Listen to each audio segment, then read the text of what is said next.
check what?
Check. Check. Okay. Online students, can you hear me clearly?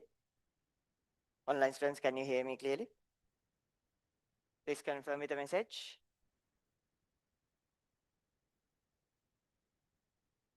Okay. Not that tune. You too.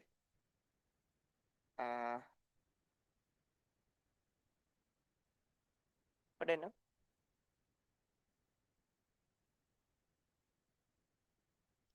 We'll provide you another tute.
Okay.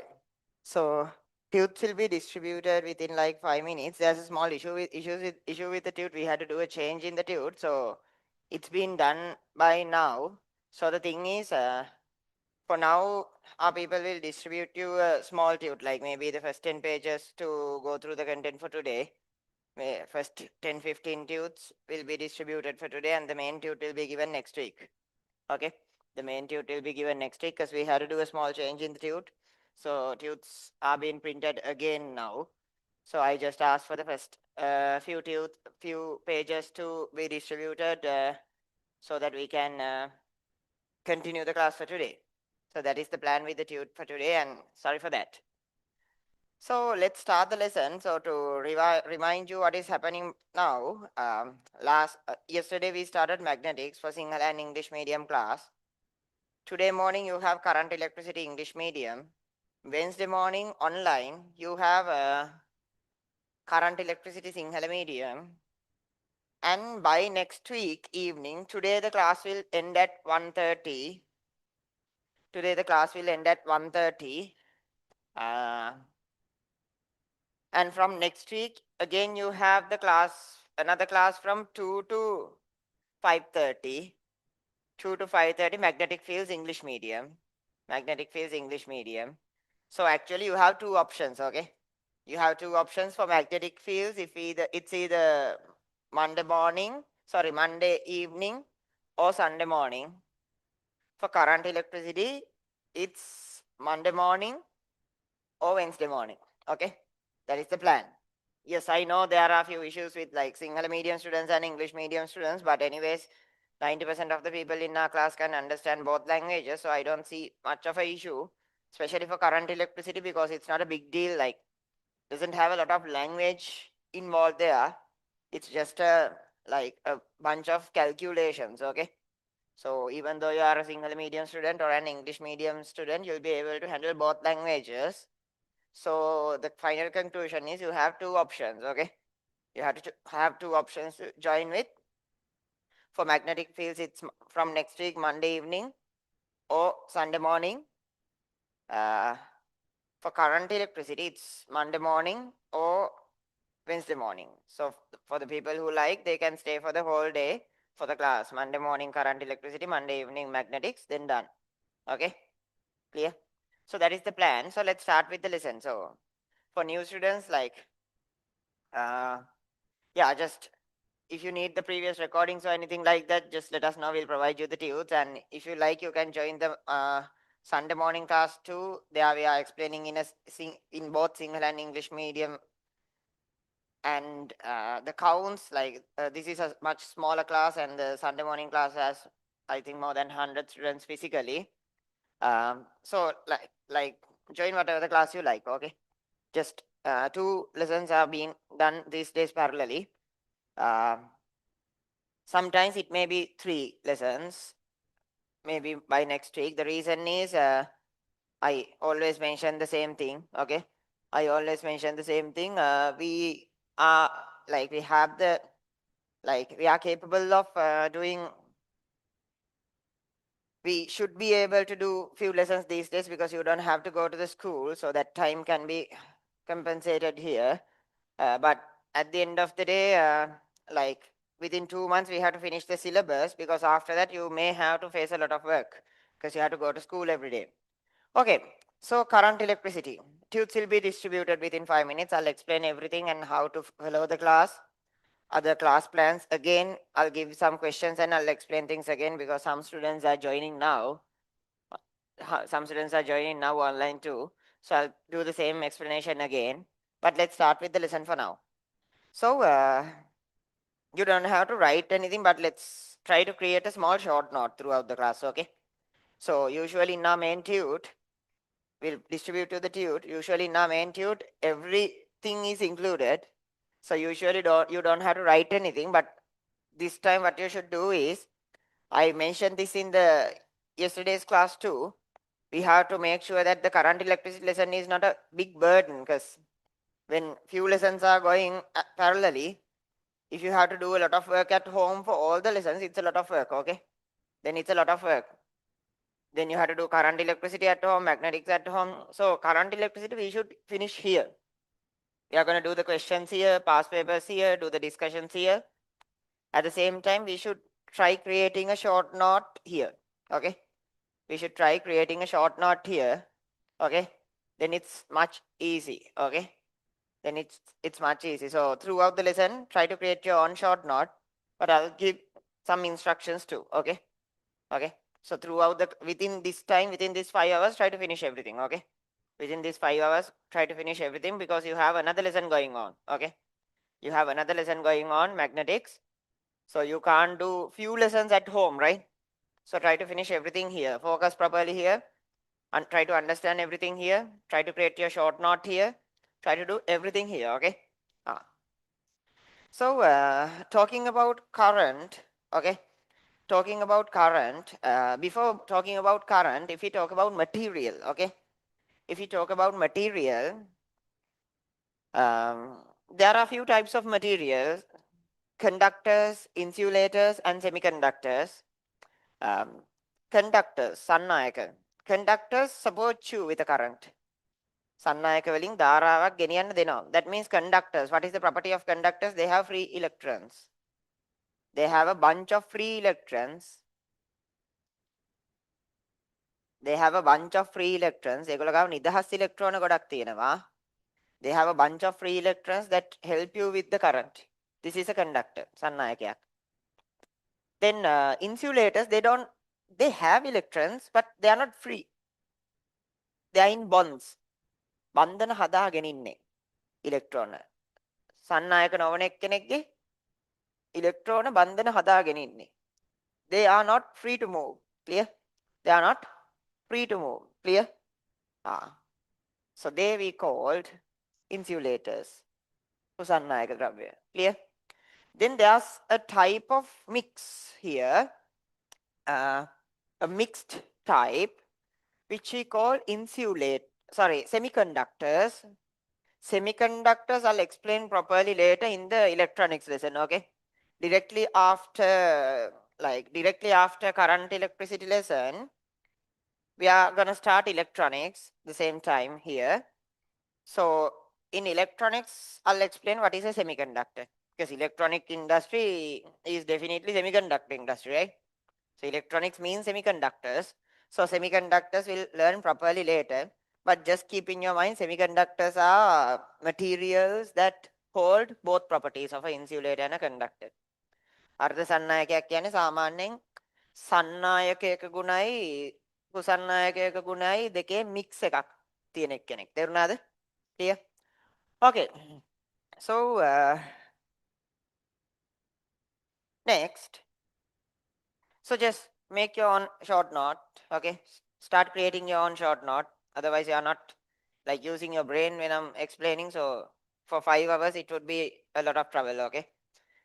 Okay. So tutes will be distributed within few minutes. Everything is included there. So what I need you to do is just create your own short note throughout the class. Okay. It's quite simple. Put the topic current electricity. Topic එක දාගන්න ධාරා විද්‍යුතය. Then what? Types of material, conductors, insulators, semiconductors. සන්නායක, කුසන්නායක, අර්ධ සන්නායක. Then you don't have to go home and study. ඔහොම ලිව්වම ඔක කොහොමම ඔලුවට යනවා short note එක. Then it's done. Okay? Because we have few lessons going on parallelly these days. අපි lesson කිහිපයක් කරන් යනවා. So you don't have time to go home and study. ගෙදර ගිහින් පාඩම් කරන්න වෙලාවක් නැහැනේ. මෙතනම ඉවරයක් කරගන්න ඔය වැඩේ. Okay? Finish everything here. Materials, like write it in your own words. Okay? කිසි issue එකක් නැහැ. තමන් කැමති විදිහකට ලියා ගන්න. Conductors, insulators, semiconductors. සන්නායක, කුසන්නායක, අර්ධ සන්නායක. ලියන්න නිකන් ඉන්න එපා. Because it will like put some stuff onto your brain properly. Okay? එතකොට ඔක මොලේට යනවා එකපාර. ආයි ගෙදර ගිහින් බලන්න ඕනේ නැහැ. Current electricity ගෙදර ගිහින් බලන්න ඕනේ නැහැ. Okay? You don't have to study current electricity at home. Okay? Create your own short note. Class එකත් එක්කම short note එක හදාගෙන යන්න.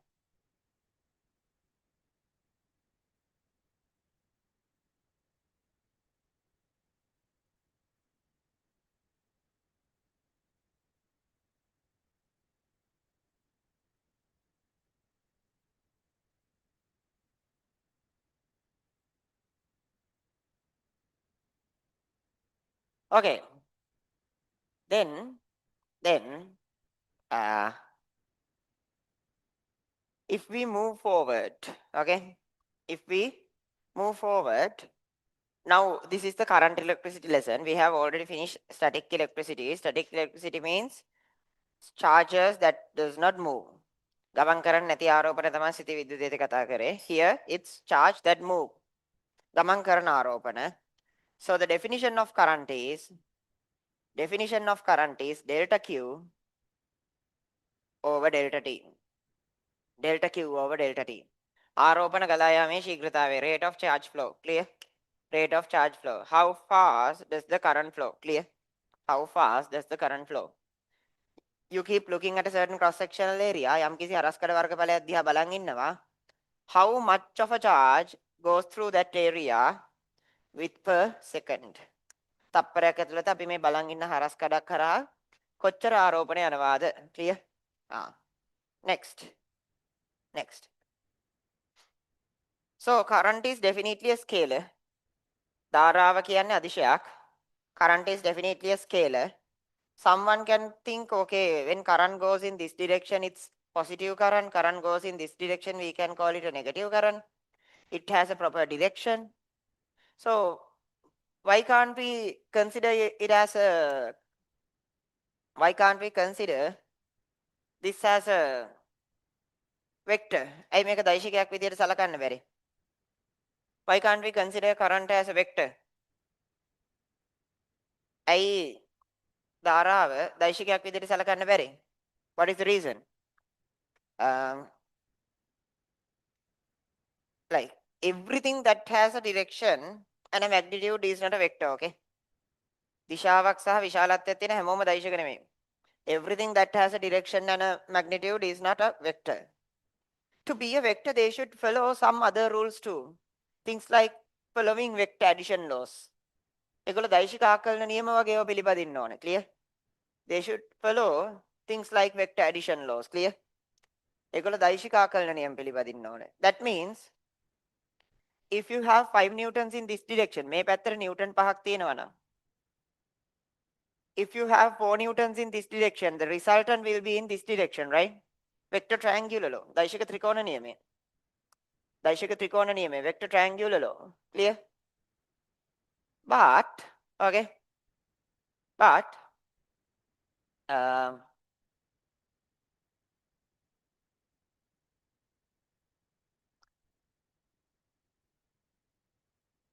current, if you have 5 ampere here and 4 ampere here, all the electrons will be mixed here and go together, creating 9 amperes. Clear? They'll create 9 amperes. No vector addition law. දෛශික ආකලන නියම අදාළම නැහැ. දෛශික ආකලන නියම අදාළම නැහැ. No vector addition law 5යි 4යි 9 වෙනවා. Just mathematical addition. So it's not a vector. දෛශිකයක් වෙන්න බෑ. Write down in your short note definition of current. Don't write it as definition of current. Just write this. I equals delta Q over delta T. I equals delta Q over delta T. I equals delta Q over delta T. ආරෝපණ බෙදීම කාලය. Delta Q over delta T. I equals delta Q over delta T. ආරෝපණ වෙනස බෙදීම කාලය. Then try to explain why these are MCQ points. So write this stuff if maybe in red color.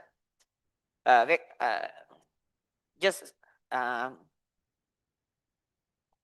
current is a scalar. Current is a scalar. And put this diagram on your tube. Then you will remember. Okay. තව මාසයනේ තියෙන ඕවා මේ ඡේද පිටින් ලියන්න ඕනේ නැහැ. ඕවා මතක හිටිනවා. Okay. It's only like 6-7 months to exams. Okay. Okay. So like you don't have to like write paragraphs to remember stuff. When you see this, you will remember. So current is a scalar and draw this diagram. You'll remember things. I just need you to create your own short note within the class. I think we need more tubes, right? Yeah.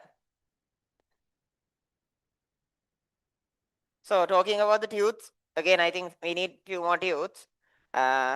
We had a small issue with the tube, so we had to change it and we are reprinting it. So you will get the proper tube with the proper hardcover by next week. So today, just to go with the lesson, I asked from the press to give me like first 10-15 pages, okay? So this is not the tube. You can just keep it. We'll distribute the proper tube next week with the proper hardcover and everything. So for today, you can use this set to go through the lesson. And again, I'll remind for new students, usually in the class, you don't have to write anything because everything is included in your tute. Everything is included in your tute. But this time, I need you to create your own short note throughout the class. Then you will remember stuff. Then you don't have to go home and do anything. Okay, because we are doing 2 lessons parallelly, magnetics and current. We are doing 2 lessons parallelly. So make sure that you don't have nothing to do at home for current electricity. Make sure that you are finishing everything here. Okay? Then you don't have to go home and work for current electricity. ධාරා විද්‍යුතය බලන්න ඕනේ නැහැ ගෙදර ගිහින්. Okay, next. Next.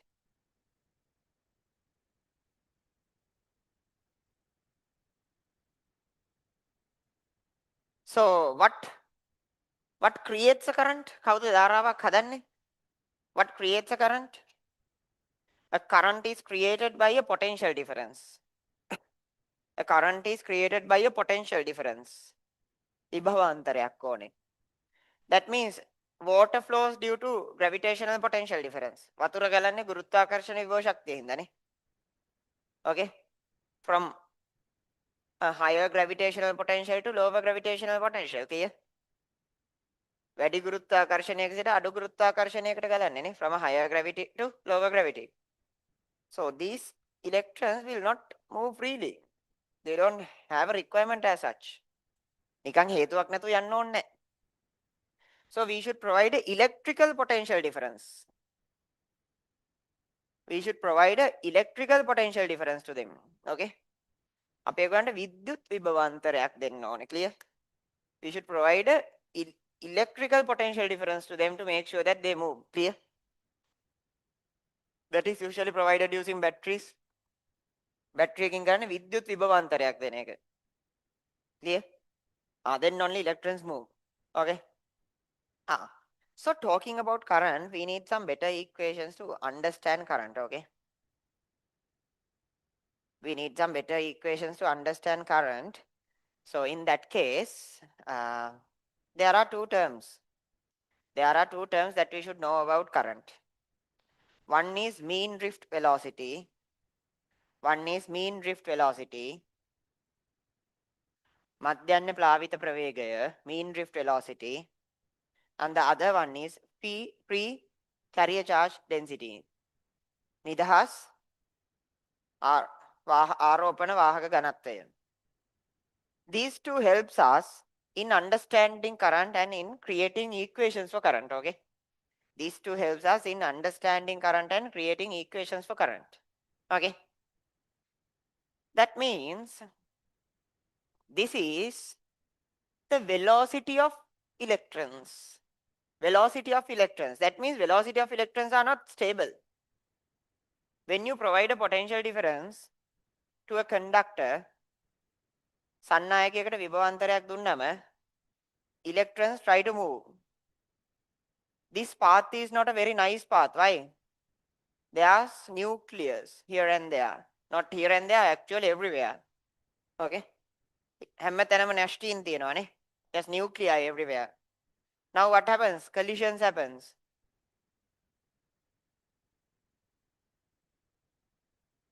Collisions happens. So they never go in a very nice path. So there's no point of finding a velocity for electrons. All the electrons travel in different velocities, okay? ඔක්කොම electron ට කියන්නේ එක එක ලෝක නැති ප්‍රවේග වලින්. තේරුණාද? But you can calculate a mean value, right? You can calculate a mean value for all electrons. ඔක්කොම electron වලට මධ්‍යන්නයක් ගන්න පුළුවන් නේ. That mean value is mean drift velocity. මධ්‍යන්න ප්ලාවිත ප්‍රවේගය කියන්නේ අන්න ඒකට. පැහැදිලිද? The mean velocity. Okay? Mean velocity. We usually use VD. So in your book, VD, mean velocity of all electrons. ඔක්කොම ඉලෙක්ට්‍රෝන වල මධ්‍යන්න ප්‍රවේගය. Mean velocity of all electrons. Mean velocity of all electrons. So everything is explained in your in paragraphs, okay? ඡේද දාලා පැහැදිලි කරලා තියෙනවා. So that's your proper note. This is your short note, okay?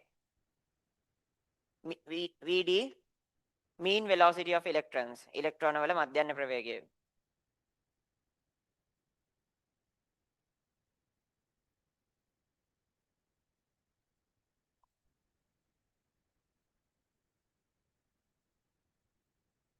Well,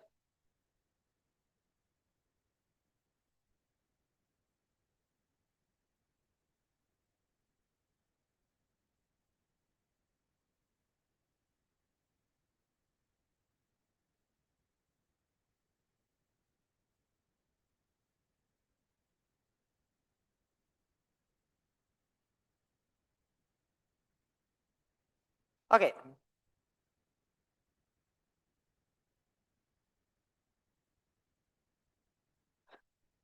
Okay. Now, what is N? What is N? N is how many electrons support you in the current flow. ඒ කියන්නේ even water have electrons, right? You have electrons around hydrogen. You have electrons around oxygen. Everyone has electrons. But not every electron supports you in the car to have a current, right? ඔක්කොම ඉලෙක්ට්‍රෝන ධාරාව ගෙනියන්න උදව් කරන්නේ නැහැ ඔයාට. So we need to calculate the amount of electrons that support you in a current. ඔයාට ධාරාවක් ගෙනියන්න උදව් කරන ඉලෙක්ට්‍රෝන සංඛ්‍යාව ඕනේ අපිටනේ. How many electrons will support you in a current? Clear? ඉලෙක්ට්‍රෝන කීයක් ඔයාට ධාරාව ගෙනියන්න උදව් කරයිද? So this is a physical quantity that represents that. This is free carrier charge density.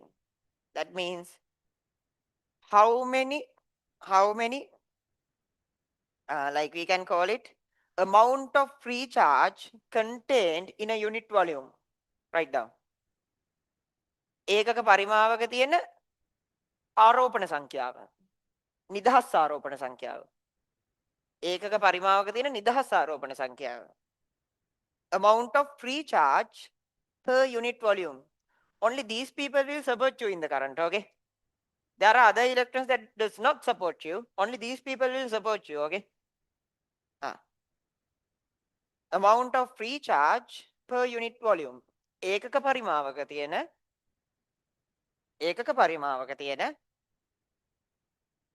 ආරෝපණ සංඛ්‍යාව. නිදහස් ආරෝපණ සංඛ්‍යාව.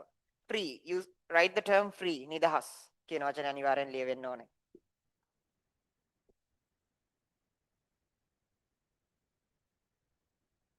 online students write your short note, okay? පන්තිය වෙලාවෙම short note එක ලියාගෙන යන්න.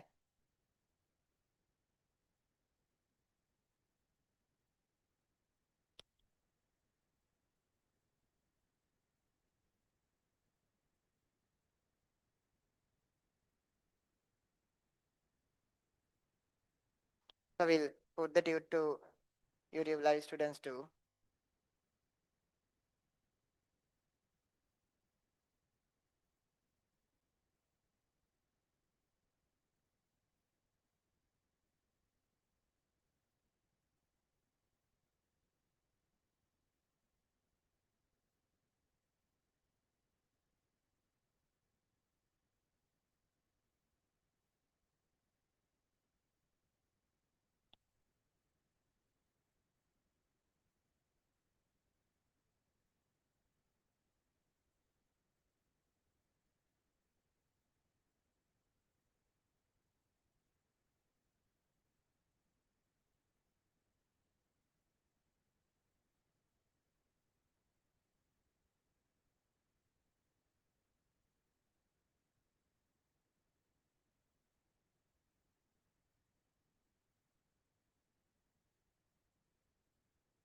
So the tute will be provided for the YouTube live students too. But anyways, from next week we are doing this through the Sysygy website. So there will be a PDF in your Sysygy website, and we'll provide the same thing in the groups too.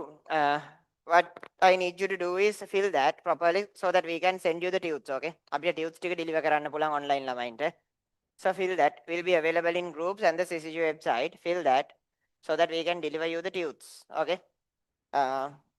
And at the same time, one thing is we can deliver you the tutes, and we'll try to deliver all 3 tutes this week, okay? Tute 3ම deliver කරන්නම්, magnetic fields, current electricity. මේ දවස්වල අපි ඔය lesson දෙක parallelly කරගෙන යනවා. We are doing these 2 lessons parallelly, and matter and radiation too, okay? Because I'll do matter and radiation like maybe within few weeks. I'll inform everything in the groups. So we'll deliver you all 3 tutes: matter and radiation, current electricity, and the magnetic fields tute. Okay, so fill the tute delivery forms. Okay. Now, next. So now let's combine these. Let's combine these notations. Okay. Let's combine these notations and create a much better equation for current electricity. ධාරාවට අපි හොඳ සමීකරණයක් හදාගමු.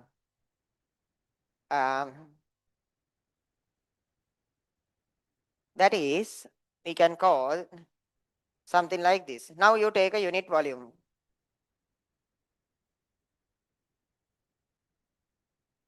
You have n free electrons per unit volume.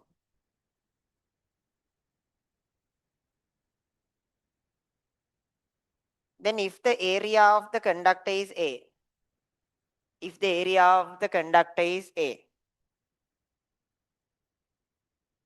within a second, electrons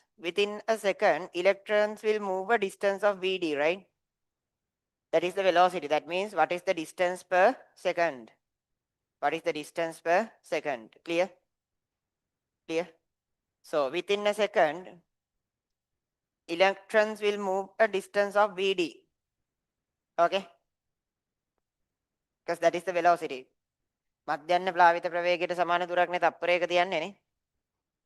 So how many electrons will cross through this cross-sectional area within a second? What is the total charge that will pass through this area per second? තප්පරයකදී කොච්චර ආරෝපණයක් මේ වර්ගඵලය හරහා යයිද? Area into length gives you the volume. වර්ගඵලය වැඩි කිරීම දිගෙන් එනවා පරිමාව. Area into length gives you the volume.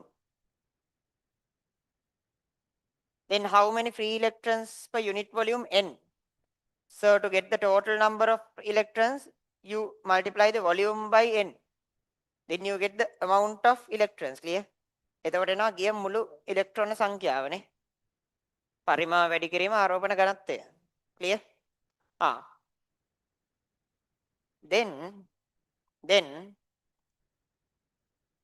this is the number of electrons. මෙතින් electron සංඛ්‍යාව. You multiply this by the charge of an electron.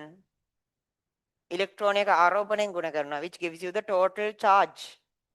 Total charge. This is the total charge per second. මෙතන තප්පරයකදී යන මුළු ආරෝපණය. Clear? This is the total charge per second. තප්පරයකදී යන මුළු ආරෝපණය. Clear? Clear? Then what is current? ධාරාව කියන්නේ මොකක්ද?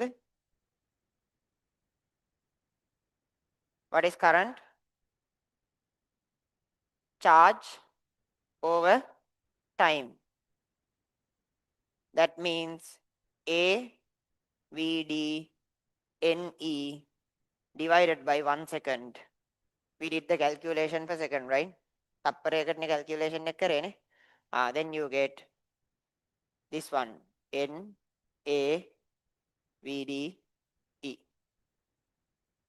Clear? Got the idea? This is the equation for current. Okay? මේ තියෙන්නේ ධාරාවට අයිති සමීකරණය. Clear? This is the equation for current. Write this down. Draw the diagram. Here, charge per second. Write this. තප්පරයකට ආරෝපණය. Write this. Then write the definition of current and get the final answer. Quickly. ලියාගන්න. Make it your short note. So use colors. Use colors properly. Okay? Just keep in your mind, these few lessons you will most probably study using the short note. Okay? බොහෝ දුරට ඔය අන්තිම lessons ටික ඔයා පාඩම් කරන්නේ short note එක පාවිච්චි කරලා. Okay? Because mechanics we don't have to go through a short note. 10 පාරක් විතර ආයි repeat වෙනවනේ ඕක ගණන් හදලා හදලා. We have only 7 months to go now. Okay? 7 or 8 months. So within 2 months we are done with the syllabus. But the last few lessons, it's convenient to have a short note. Short note එකක් තමන් ගාව තියෙන එක හොඳයි. Write down your own facts, okay? Because it's your short note, okay? Use colors if you like.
There are people who wakes up at this time, right? 9:15.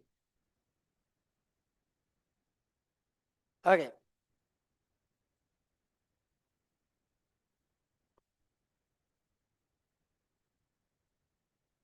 That's your default alarm, right?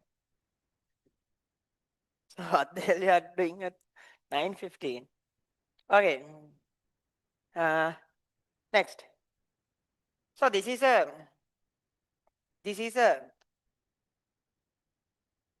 scalar, okay, as I already explained. Because again, actually the reason for that I explained. But the reason for this to happen, what is that? Because it actually doesn't have a specific direction. That means electrons going like this, still we consider as going in this direction. Some electrons going like this, still we consider them as going in this direction. Okay, that's the issue. So in a wire, these electrons will go like this, just then like this. See, when they don't have a specific direction, this addition happens. This kind of addition happens when they have just a direction, not a very nice, specifically defined direction. Okay. අර දෛශිකයකට වගේ හරියටම අර්ථ දක්වපු දිශාවක් නැති හින්දා තමයි ඔය කිව්ව සිද්ධිය වෙන්නේ. They just go randomly like this, then enter this pipe. They just randomly go like this and enter this pipe. Okay. When they don't have a very nice direction. Okay. That is so again. The problem is it doesn't have a very properly defined direction. Okay. හොඳට අර්ථ දක්වපු දිශාවක් නැති වුණාම තමයි ඔක වෙන්නේ. තේරුණාද? But for some calculations, we need a vector. For some calculations, you'll see in the future, we need a vector. Okay, we need to convert current into a vector. So the problem is, we don't know how it goes. If it somehow pass this area, we consider it as a current. So current actually don't have a nice direction. Okay, we don't talk about a very specific direction. Somehow, if these electrons pass this cross-sectional area, okay, it's current. Okay. So to convert this into a vector, okay, what we do is, we consider only the current components that goes perpendicular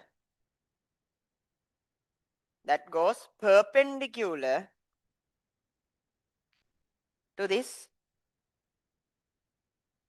one. Clear? We take the perpendicular components only. මේ වර්ගඵලයට තියෙන ලම්බ සංරචක ටික විතරක් ගන්නවා. මේ වර්ගඵලයට තියෙන ලම්බ සංරචක ටික විතරක් ගන්නවා. We consider the perpendicular components only. Then it has a good direction, right? Then it has a good direction. Clear? Then we divide it by area. So perpendicular current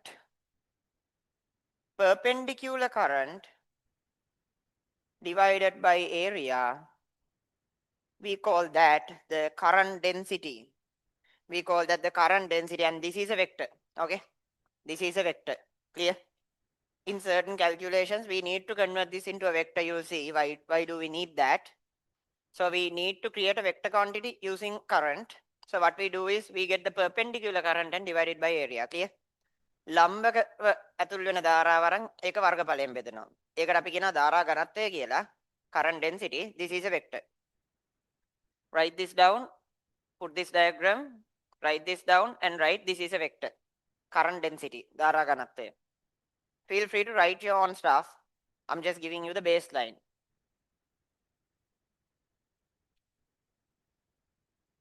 And I'm not going to give a lot of time to do that. Okay. Let's go to exercise 1.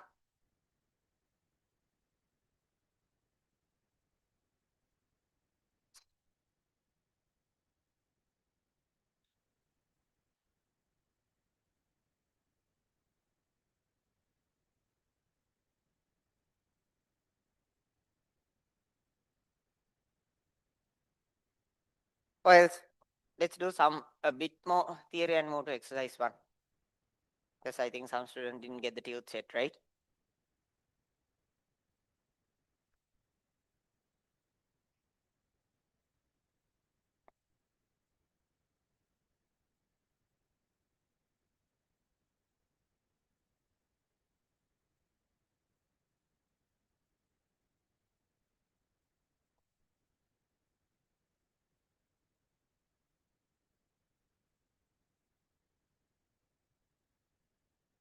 So even when my A-level classes, in those A-level classes, in some classes they gave a note.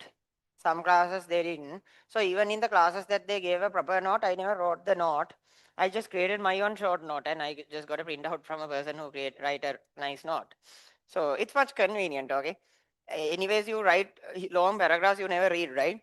So no point of writing them. So even in when I was doing LOS, what I did was if the class gives a long note, I never wrote that. What I did was like I always write my own short note, because when you are creating your own short note, you interpret what the person is telling. This writing notes thing is entirely useless. Why? You just write words, not physics, right? Okay, I tell a paragraph, you never think about that, you write the same paragraph, right? It doesn't go through your brain, okay? Directly from here to hand, okay? Doesn't properly go through your brain. I just tell words, you write them. I just tell words, you write them. Nothing goes through your brain properly, okay? Okay, that's what happens when you write a note. But when you hear the person and when you write your short note, it has to go through your brain properly because you have to understand in order to write a short note. Short note එකක් ගහන්න බෑ තේරුම් නැත්තම්. So then within the class, the content goes through to your brain properly, okay? අර ඒකින්ද අර මං අර A level class එකක්දිත් මං කරේ I create my own short note, then I take a print out from a person who write a nice note. Okay? Because writing the short note is very convenient. I ගිහින් පාඩම් කරන්න දෙයක් ඉතුරු වෙන්නේ නැහැ. Because you have to understand things. Okay? මේ විදිහටත් නෙමෙයි. අර හිතන්නකො වාක්‍ය පිටින් කියන ක්ලාස් එකක ඔයා short note එක ගහද්දි you have to properly understand it, right? You have to hear what the person is telling. Then using your brain, you have to think what are the important facts in this paragraph. You have to convert them into your short note. It's a proper thinking process. You ගෙදර ගිහින් කරන්න දෙයක් ඉතුරු වෙන්නෙම නැහැ. Clear?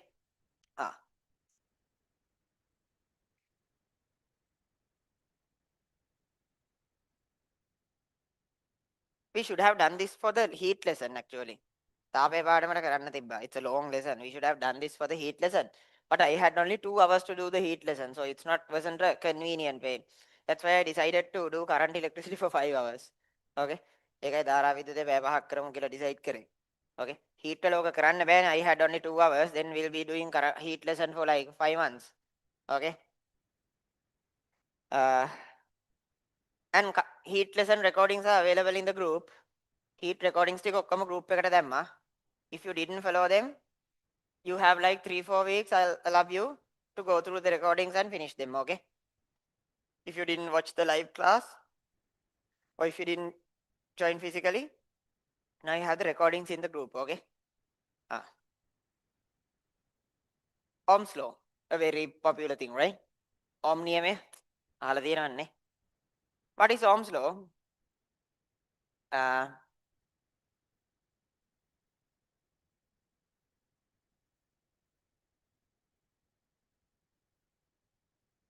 What is Ohm's law? How does the current responds to the potential difference? So this is a one equation of current. This is the internal behavior. This is the internal behavior. What happens internally? Ohm's law gives us the external behavior. When you provide a battery with a potential difference V, when you provide a battery with a potential difference V to a conductor,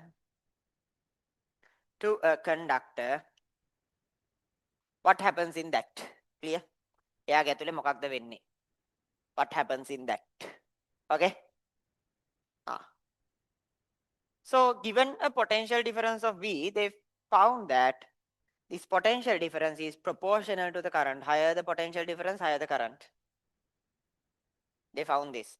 Okay? Potential difference is proportional to the current. විභවාන්තරය ධාරාවට සමානුපාතිකයි කියලා හොයාගත්තා. That's Ohm's law. So Ohm's law is potential difference is proportional to the current when the temperature and other factors are constant. පද්ධතියේ අනෙක් සාධක සියල්ල නියත විට විභවය ධාරාවට සමානුපාතිකයි. Clear? Potential is proportional to the current when the temperature and other factors are constant. Clear? Potential is proportional to the current when the temperature and other factors are constant. So the problem is when we ask students to write the definition in the A-level paper, they write potential is proportional to the current. You won't get any marks for the definition. When the other factors and temperature and other factors are constant, term is very important there. Okay. විභවයේ ධාරාවට අනුලෝම සමානුපාතිකයි උෂ්ණත්වය සහ අනෙකුත් සාධක නියත විට. Clear? Ah. So here the proportionality constant was R. Proportionality constant was R. We call this what? We call this the resistance of the conductor. Clear? We call that the resistance of the conductor. Clear? Write down Ohm's law. V is proportional to I within brackets when temperature and other factors are constant. උෂ්ණත්වය සහ අනෙකුත් සාධක නියත විට. V proportional to I within brackets, right? When temperature and other factors are constant. උෂ්ණත්වය සහ අනෙකුත් සාධක නියත විට විභවයේ ධාරාවට අනුලෝම සමානුපාතික වේ. Then write V equals Ri. Then you know what is R. Okay. ඒවා short note එකේ ලියන්න ඕනේ resistance ප්‍රතිරෝධය. Okay. Resistance.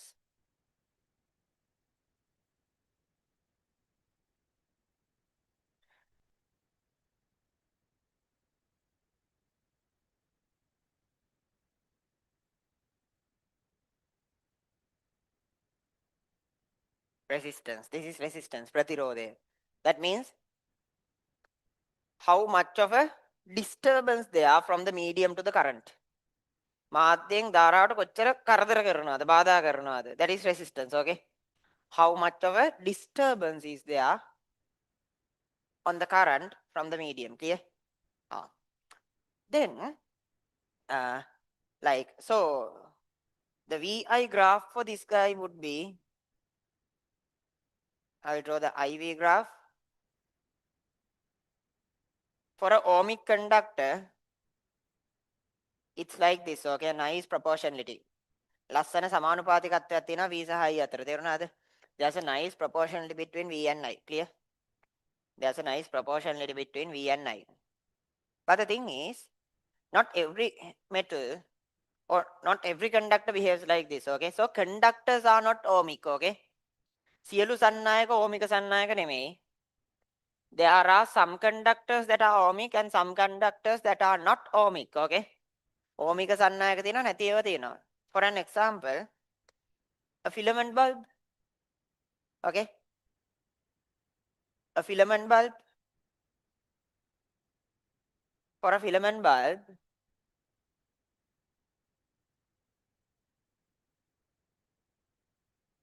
it will go like this.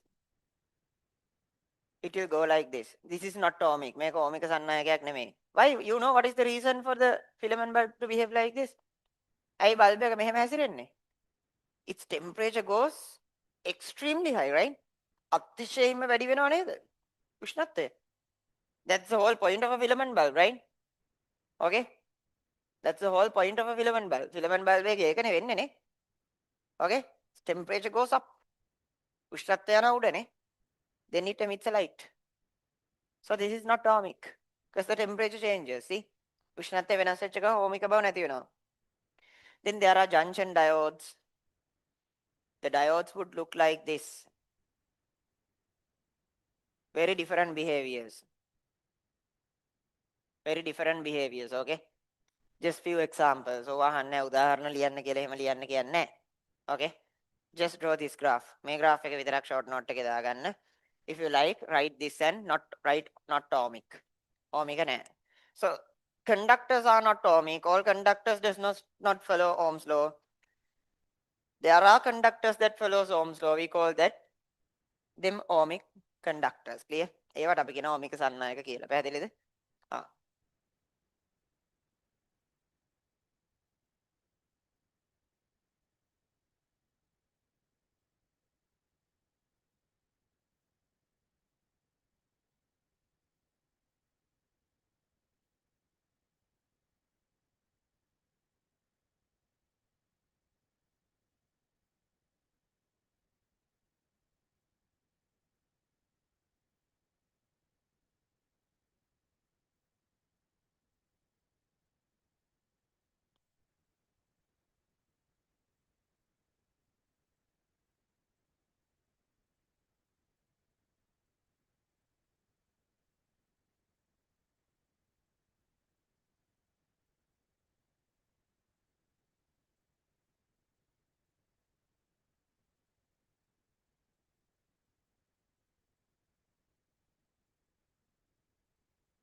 Okay, so now let's talk a bit about this proportionality constant or ප්‍රතිරෝධය සමානුපාතික නියතය ගැන කතා කරමු.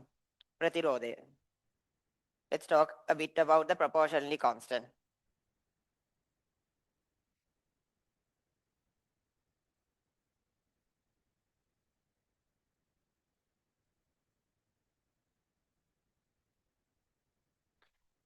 සමානුපාතික නියතය ගැන බලමු. So R, talking about R. What is R now? මේකට අනුව R කියන්නේ කවුද? Resistance is V over I. V over I. That means how much of a potential you need to push a certain current. යම්කිසි ධාරාවක් මේක දිගේ තල්ලු කරන්න නම් කොච්චර විවයක් දෙන්න ඕනේද? Clear? How much of a potential you need to push a certain current. Clear? යම්කිසි ධාරාවක් මෙයාගේ දිගේ තල්ලු කරන්න ඔයාට කොච්චර විභවාන්තරයක් ඕනේද? So in this case, talking about this resistance R depends on few factors. One is length of the conductor. Length of the conductor. Definitely, higher the length, higher the resistance, right? Why? Higher the length, you have to travel a large distance, right? Which means a larger disturbance, right? Which means a larger disturbance. Clear? Higher the area,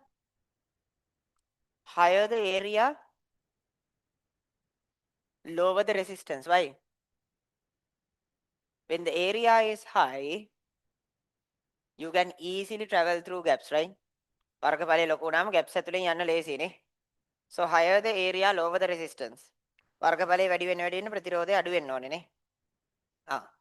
So using this, we create an equation for the resistance called rho L over A. We create an equation for the resistance which is rho L over A. R equals resistance equals rho L over A. Here, what is rho? We call this the resistivity. Length is external factor, area is an external factor, but the material does a lot of work, right? Some materials are tightly packed by nuclei. Some are loosely packed. So there's a lot of freedom to go. So this depends on the type of the material. Okay? Type of the material and the temperature definitely. So resistivity, we call this the resistivity. ප්‍රතිරෝධකතාවය. Clear? It depends on the type of the material. Clear?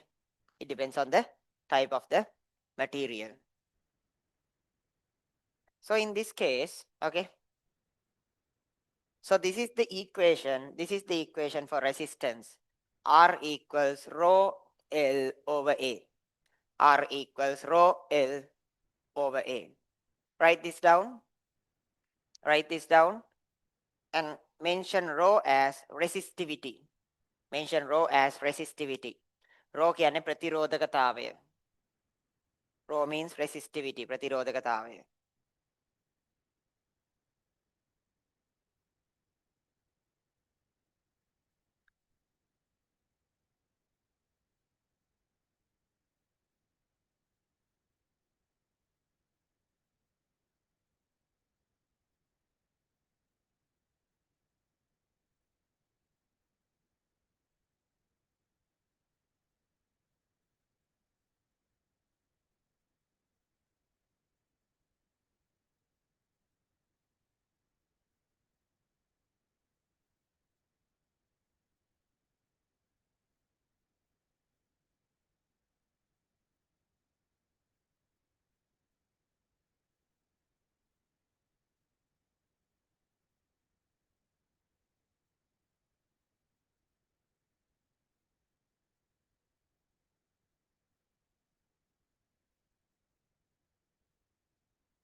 Okay.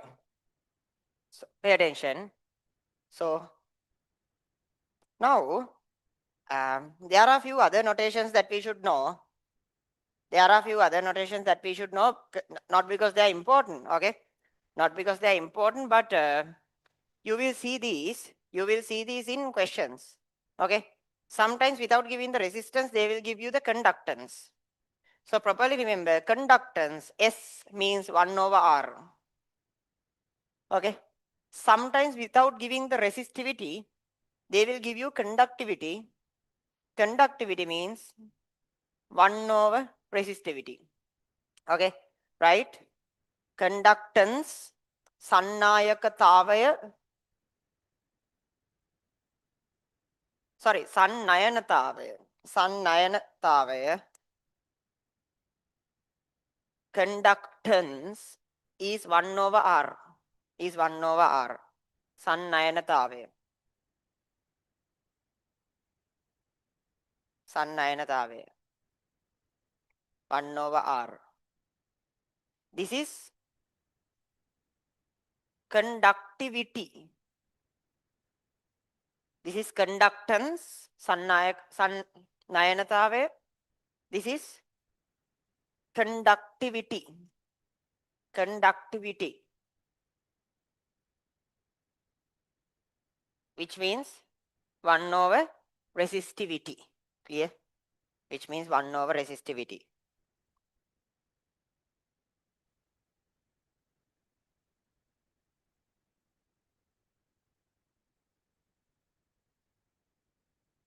Try exercise 1. First question 1, 2, 3. Then try to finish it continuously. Continue to 4, 5, 6. First try 1, 2, 3.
Exercise 1.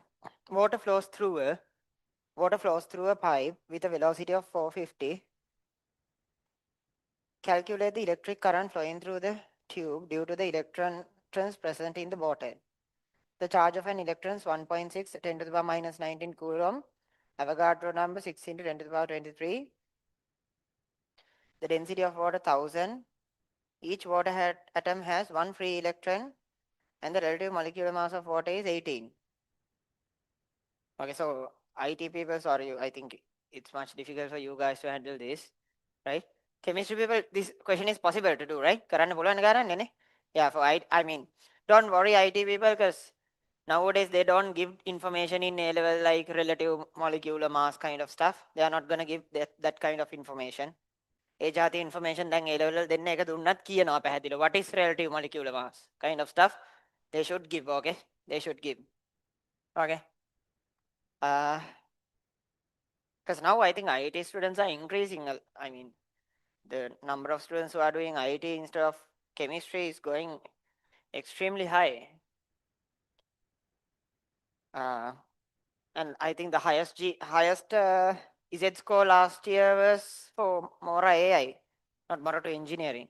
It's due to the small number of intake. Like the intake is extremely small, but the last year you needed the highest Z score to go to the University of Mora to AI, which is just a trend, okay, or just a fancy thing. Nobody knows what they are gonna do after A-level, after university, because not a very. I don't see it as. I mean, none of the batches have come out of this Mora AI faculty. So we don't know properly about their future. But since AI is a trend, it's going up. Okay. Mora to engineering is much stable. You have years of legacy, so no big issue there. Okay. So volume is 450 centimeter cube per second.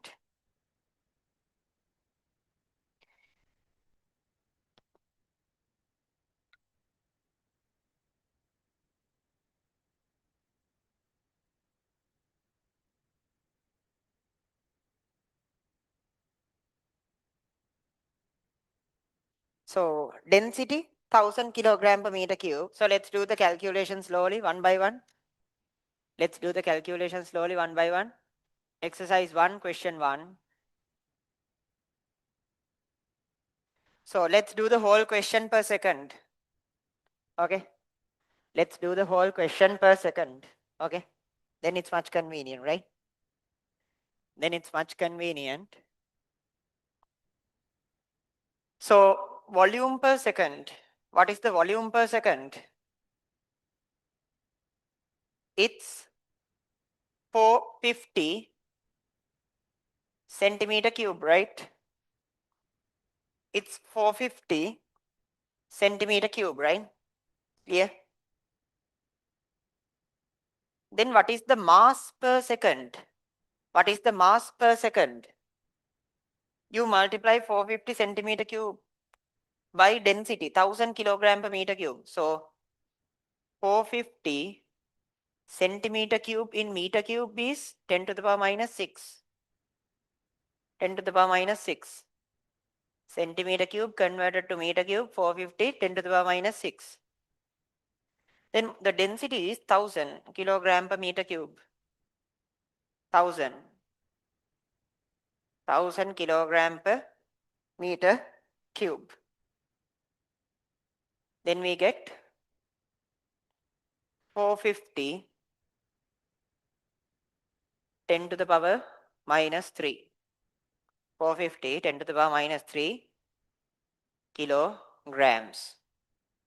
Then how many moles per second? How many moles per second? Number of moles per second, it is 450 into 10 to the power minus 3 kilograms. Relative molecular mass of water is 18. So what is relative molecular mass? The relative molecular mass, we can write it, we can convert it into grams per mole, right? Am I correct? I mean, I can't remember chemistry properly. Yes, right? Okay. Right? relative molecular mass, you can write as, if the relative molecular mass is 18, that means per mole, the mass is 18 grams. That is the meaning of relative molecular mass. There's a separate meaning, but we can take it this way, right? 18 grams per mole. So IT people, if you see the term relative molecular mass, for you guys, that is how many grams per mole? Okay, how many grams per mole? So let's divide it here, 18. It's 18 grams per mole, so I'll put 10 to the power minus 3 and write kilograms per mole. Kilograms per mole. Then what do you get? Kilogram to kilogram cancel out. You get number of moles. 450 over 18.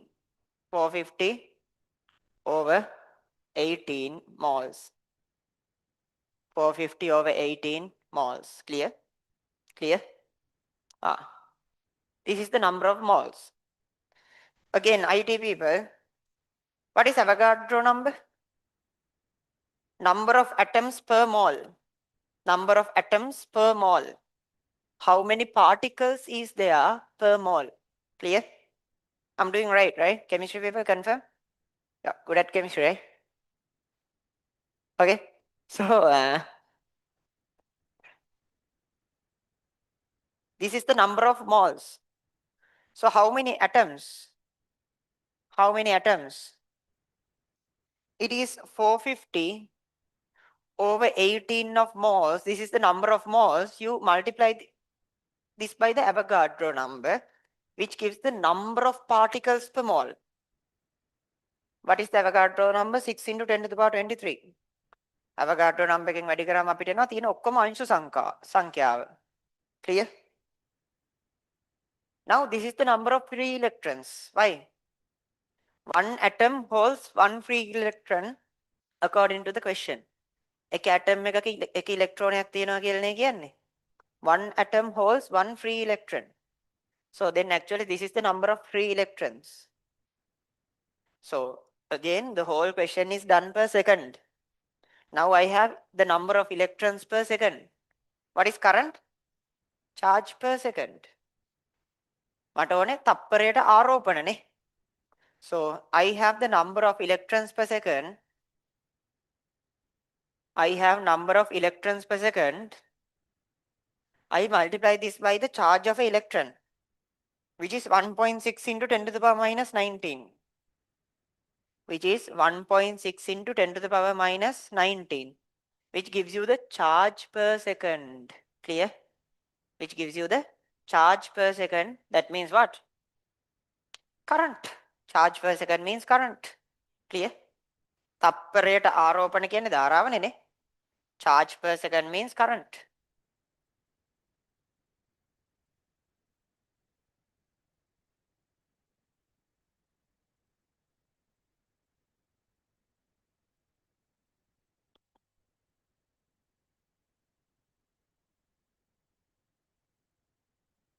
Charge per second means current.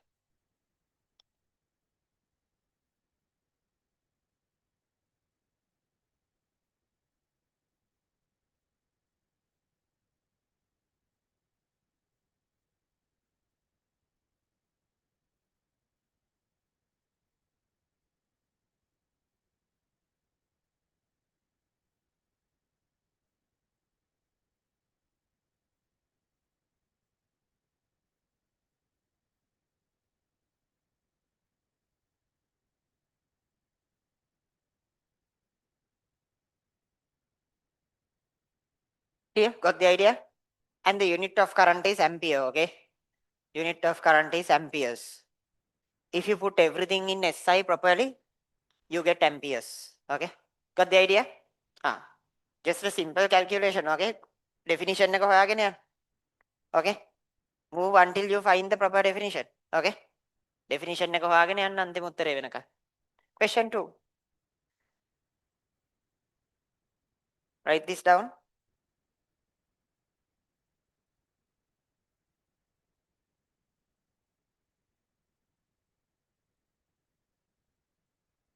finish the exercise. පන්තියේදීම exercise එක ඉවර කරගන්න. මම කිව්වනේ current electricity එකක් ආයෙ ගෙදර ගිහින් කරන්න ඉතුරු කරගන්න නැති තරමට හොඳයි. Okay. Try if you have time finish the exercise. Okay. පන්තියේදීම exercise එක ඉවර කරගන්න.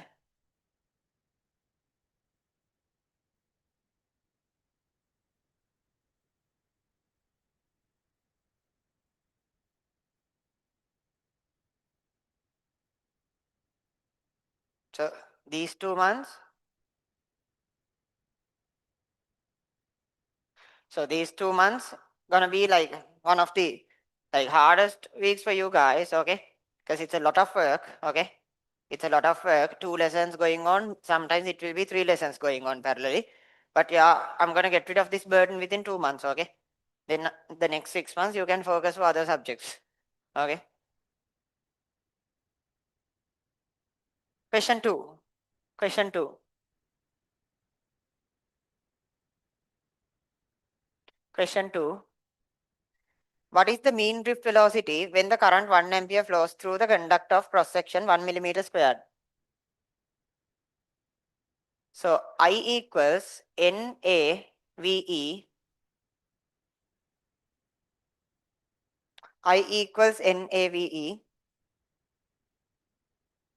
So mean drift velocity V, I over NAE. What is the current? Current is 1 ampere. Current is 1 ampere. N 5 into 10 to the power 28. N 5 into 10 to the power 28.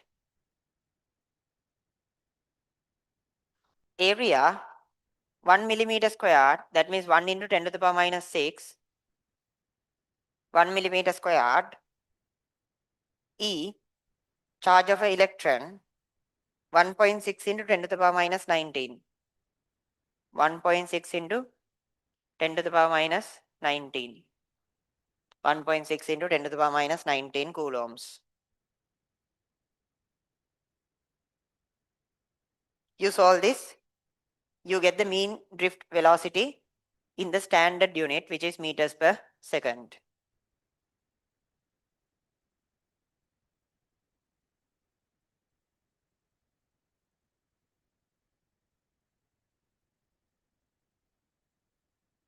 A second. Third one. Current density 20. J 20. Cross sectional area 10 millimeter squared. Focus to this one too, both. Only focus to both questions. Now, here, find the current flowing in the circuit. So current you can get, current density means current over area. So current is current density into area. So what is the current density? 20. Area 10 millimeter squared, 10 into 10 to the power minus 6. 10 into 10 to the power minus 6, you get the answer in amperes. You get the, now this one. You get the answer in amperes. Now,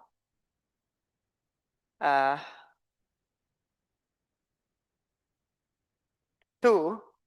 What is the free carrier charge density of the material which the wire is made if the drift velocity is 2? I equals NAVE. So N equals I over AVE. So I means the current. This is the current, which is 2 into 10 to the power minus 4. 2 into 10 to the power minus 4. A means area. A means area. Area of the wire is 10 millimeter squared. 10 millimeter squared. Velocity drift velocity 2 meters per second, charge of an electron 1.6 into 10 to the power minus 19. You solve this, you get the free charge density.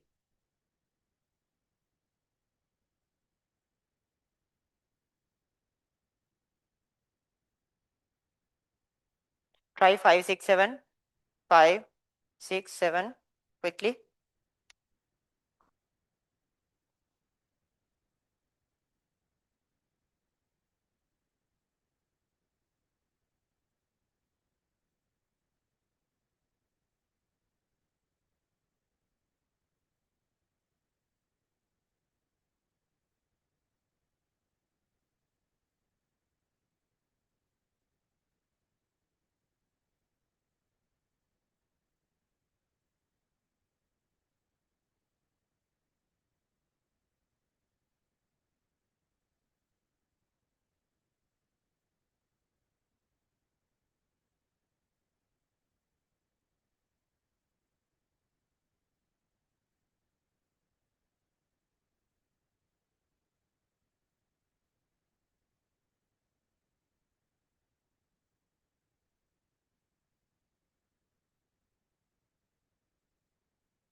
Okay. So definitely everyone join the groups, okay? Contact this number if you have any issues and if you need to join the group. 070-154-6825. 070-154-6825. Next. I think question 5 is not a big deal, right? All other questions are similar, right? Did you find any question hard? I'll do question 7 and move forward. Okay. Question 4 was difficult. Okay, then let's do question 4. Let's do question 4. So in current electricity lesson, I mean, you know how I usually teach, right? I usually don't do the whole exercise. I do only the few important facts. But for current electricity lesson, I'll give a bit more time so that you can try many questions in the exercise. Then you can ask me questions, okay? අපි අර වෙන පාඩම් කරනවට වඩා වෙලාව අරන් ගණන් ටික හදන්න වෙලාව දීලා එහෙම කරමු. Because within these 5 hours, let's finish the lesson. ගෙදර ගිහින් වැඩ කරන්න ලොකුවට ඉතුරු කරගන්න නැතුව එමු. Okay? Question 4. A student asked question 4. Do you see what is the issue there?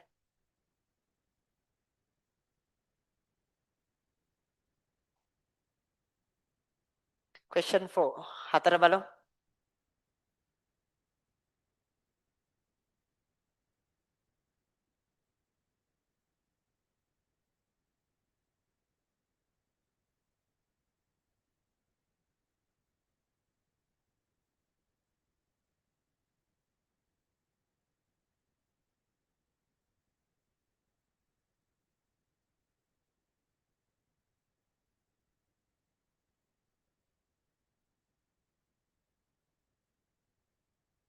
Okay. Question 4. One end of a uniform aluminium wire of cross-sectional area 2.5 millimeter, it should be millimeter squared, is soldered to one end of a uniform copper wire of cross-sectional diameter. It's a diameter. 1.8 millimeter. Okay, it's a diameter, no big issue. Current density in each wire when not a big thing here, okay? You just divide the current by the area, that's all. Okay. Now a question may occur. So this is just the current. I need the perpendicular current. We don't think about that when we are doing questions, okay? Because there's no way of finding the perpendicular current, right? ලම්බක ධාරාව හොයනවා කියලා කොහොම හොයන්නදනේ? There's no way of finding the perpendicular current, right? Clear? Perpendicular charge flow? No enough information for that, right? හොයන්න බෑනේ. ඒකින්ද ඔයගොල්ලෝ කවදාවත් දකින්න එකක් නෑ අර ලම්බක ධාරාව හොයලා මේකෙන් බෙදලා මේක ගන්නවා. All the definition is like that. You'll never see that we find in the perpendicular current and divide in the area to get this, okay? We just get the current and divide it by the area. Clear? නිකම්ම ධාරාව වර්ගඵලයෙන් බෙදලා උත්තර දාන එක කරන්න. Because there's no other way out. වෙන කරන්න දෙයක් නැහැ. තේරුණාද? වෙන කරන්න දෙයක් නැහැ. Okay. So, now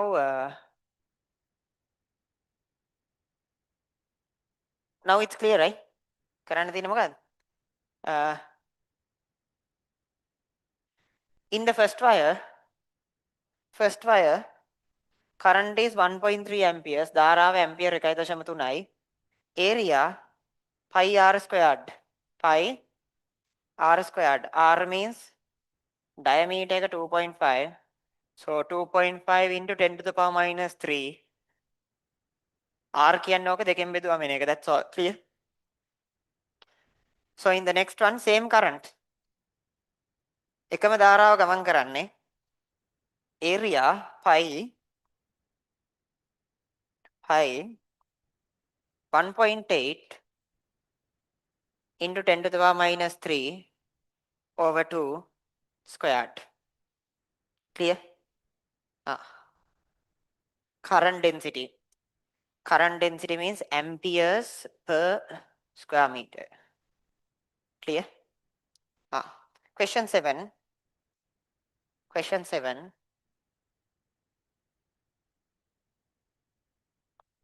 A beam of positively charged ions. A beam of positively charged ions. ධනාරෝපිත beam එකක් යනවා. With a speed 1 into 10 to the power 5. With a speed 1 into 10 to the power 5. Current density of the beam, if it contains 2 into 10 to the power 8 ions in 1 centimeter cube.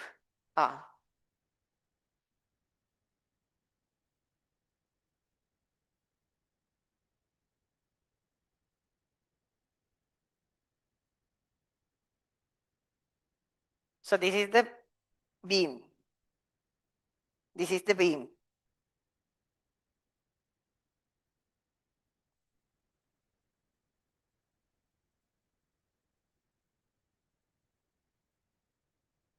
This is the beam.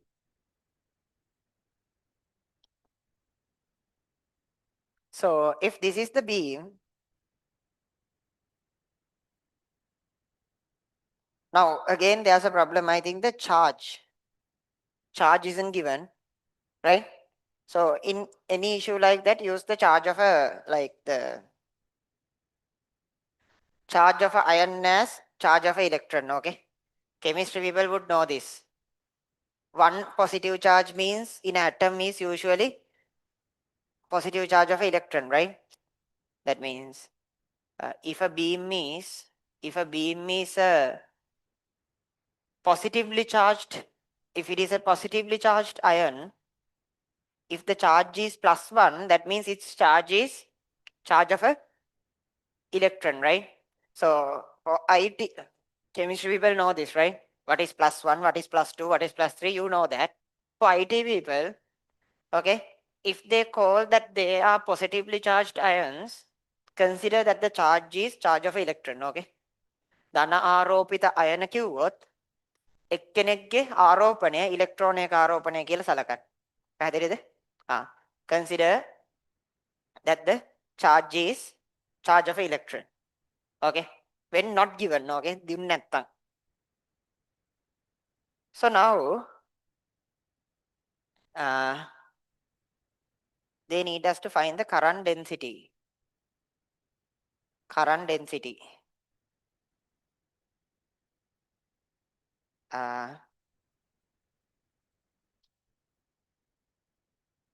So here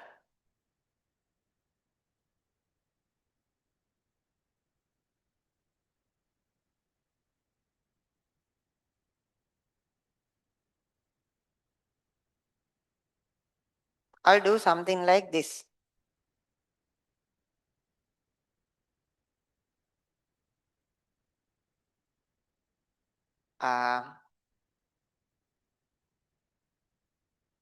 I'll consider an area of A. I'll consider the area as A. And I'll consider 1 second. And I'll consider 1 second. So what will be the length covered by atoms in 1 second? It is a length of 1 into 10 to the power 5, right? That is the meaning of velocity, right? ප්‍රවේගය කියන්නේ ඒකනේ නේ. තප්පරයට දුර. තප්පරයට දුර. Clear? So in 1 second, they will cover a length of 1 into 10 to the power 5. එක වැඩි කිරීම 10 5ක දුරක් cover කරනවා තප්පරයකදීනේ. So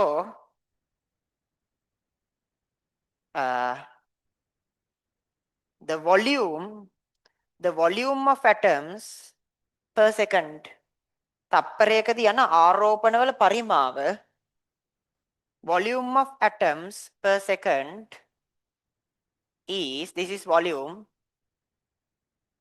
this into area, right? 1 into 10 to the power 5 into area, right?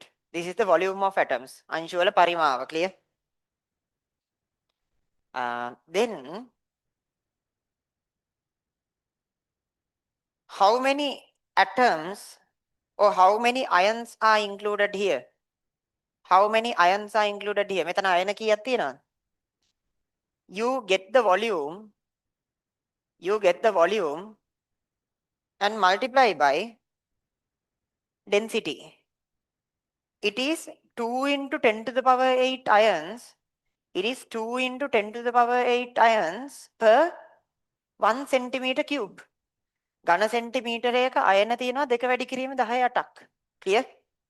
It's 2 into 10 to the power 8 atoms per 1 centimeter cube. 1 centimeter cube into meter cube, 10 to the power minus 6. Clear? Clear? So this is the number of atoms traveled through a certain area of A within 1 second.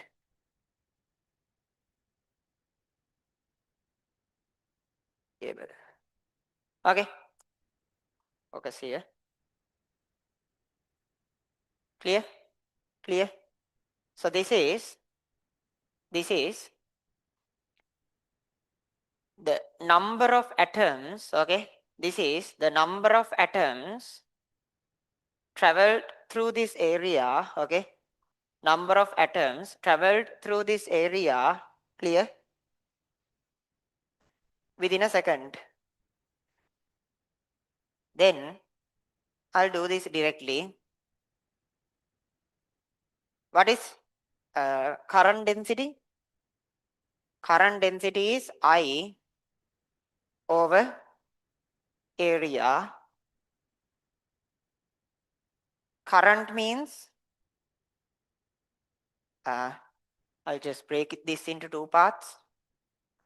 Current is charge over time. Current is charge over time. So the charge would be this 1 into 10 to the power 5 area 2 into 10 to the power 8 1 into 10 to the power minus 6. Well, 1 into 10 to the power minus 6. Charge is 1 into 10 to the power 5. Area 2 into 10 to the power 8. 1 into 10 to the power minus 6. Into charge. Into charge.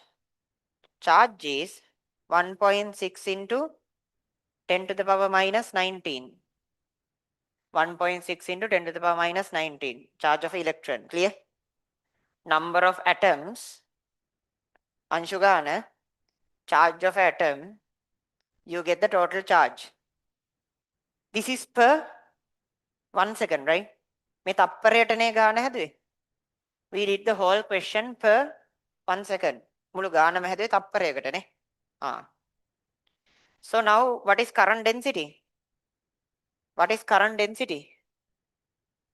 Current density is current over area.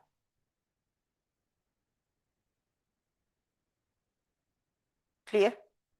Current density is current over area. Then area and area cancels out.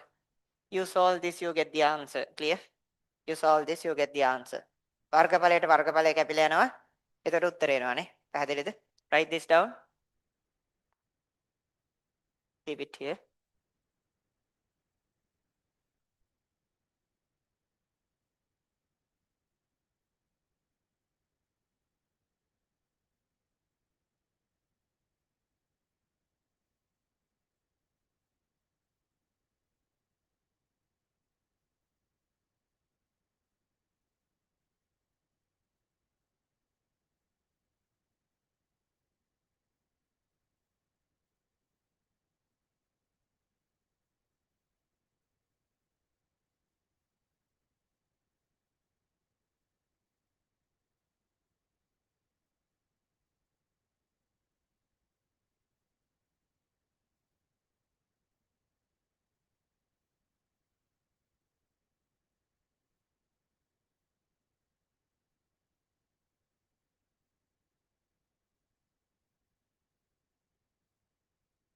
Write this down.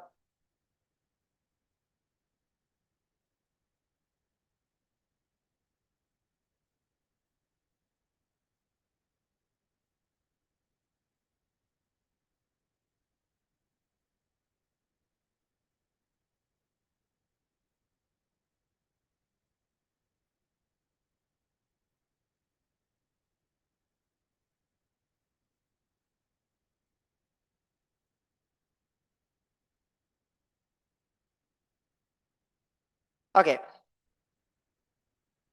පස්සේ සුළු කිරීම ටික කරගන්න. Okay. Do the calculations later.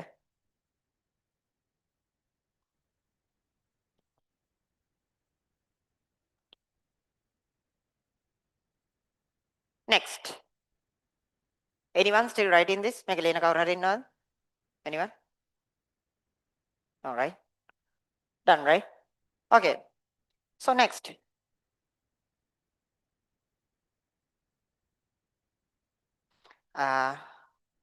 Effect of temperature on resistance. Pay attention. So, as we said, resistance is sensitive to temperature, right? In any element, resistance will change due to temperature. Why? What is the reason? ඇයි ප්‍රතිරෝධය උෂ්ණත්වයට සංවේදී? ඇයි ප්‍රතිරෝධය උෂ්ණත්වයට සංවේදී? What is the reason? It's not actually expansion, it's the vibrations here. That means we actually don't consider, I mean, if they have given us an area, we usually don't consider the expansion, that's too small. So the actual effect to resistance is by vibrations of particles. Why? Temperature means the vibration, right? Higher the temperature, higher the vibrations of nuclei. න්‍යෂ්ටීන් vibrate වෙන ප්‍රමාණය වැඩි වෙනවා නේද? උෂ්ණත්වය වැඩි වෙන්න වැඩි වෙන්න. Higher the vibrations. So higher the vibrations, more difficult it is for the electrons to travel. More difficult it's for the electrons to travel. Clear? It's very difficult for the electrons to travel. when the nuclei is vibrating fast. Clear? When Ashtin වේගයෙන් කම්පණය වෙද්දී ඉලෙක්ට්‍රෝන වලට travel කරන්න තව අමාරුයිනේ. Clear? So higher the temperature, higher the vibrations, it's much difficult to travel. තේරුණා? ගමන් කරන්න තව අමාරු වෙනවා. පැහැදිලිද? It's much difficult to travel. Clear? So that is the reason. Clear? That is the reason. Okay? So higher the vibration, higher the resistance. So as a result, resistance depends on the temperature. ප්‍රතිරෝධය උෂ්ණත්වයත් එක්ක වෙනස් වෙනවා. And the equation is quite different. The equation is මේකේ සමීකරණය R theta. R theta means the temperature at, resistance at theta Celsius. Celsius theta වලදී ප්‍රතිරෝධය. R theta is resistance at theta Celsius. Theta කියන Celsius උෂ්ණත්වයේදී ප්‍රතිරෝධය. What is R naught? R naught is the temperature at 0 Celsius. Resistance at 0 Celsius. Celsius බිඳුවේදී ප්‍රතිරෝධය. This is delta R. Difference in resistance. This is proportional to R naught. This is proportional to R naught. So properly understand, resistance at theta Celsius is going to be a function of resistance at 0 Celsius.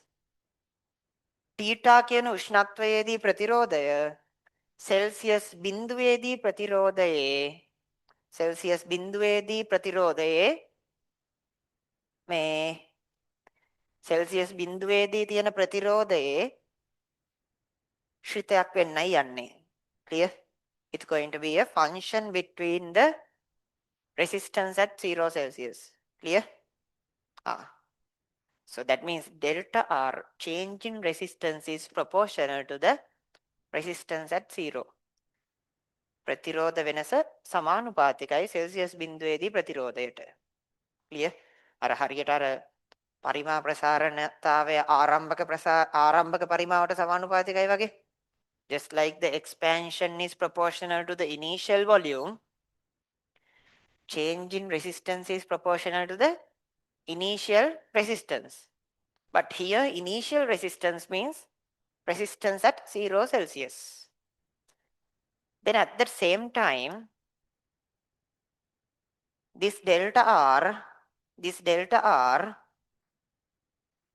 is proportional to, මෙයා ආපහු සමානුපාතිකයි, it is again proportional to theta. It's again proportional to theta. Theta means the Celsius temperature. මේ වෙලාවේ තියෙන උෂ්ණත්වයටත් සමානුපාතිකයි. Clear? So we connect these two. මේ දෙන්නව අපි සම්බන්ධ කරනවා. Then we get R theta minus R naught is proportional to R naught theta. R naught theta. Clear? මේ දෙන්නටම සමානුපාතිකයි. Clear? So R theta minus R naught. Here the proportionality constant is alpha. මේ දෙක පටල ගන්න එපා. This is proportionality, this is alpha. මේ සමානුපාතිකයි කියන එක මේ alpha. It's just a symbol. Alpha R naught theta. Alpha R naught theta. Then we get අපිට එනවා එතකොට R theta සමානයි R theta equals R naught plus alpha R naught theta. R naught then alpha R naught theta. We get R naught 1 plus alpha theta.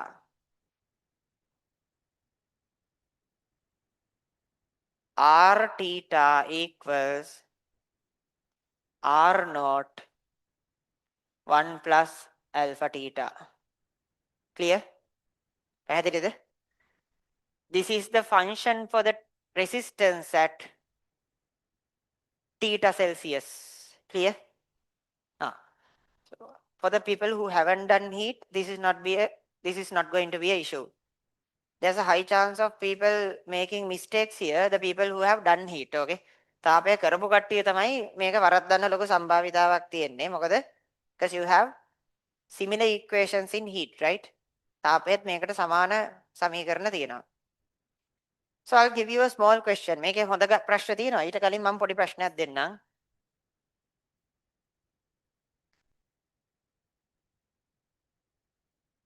At 5 Celsius, resistance is 10 ohms. Resistance is measured by ohms.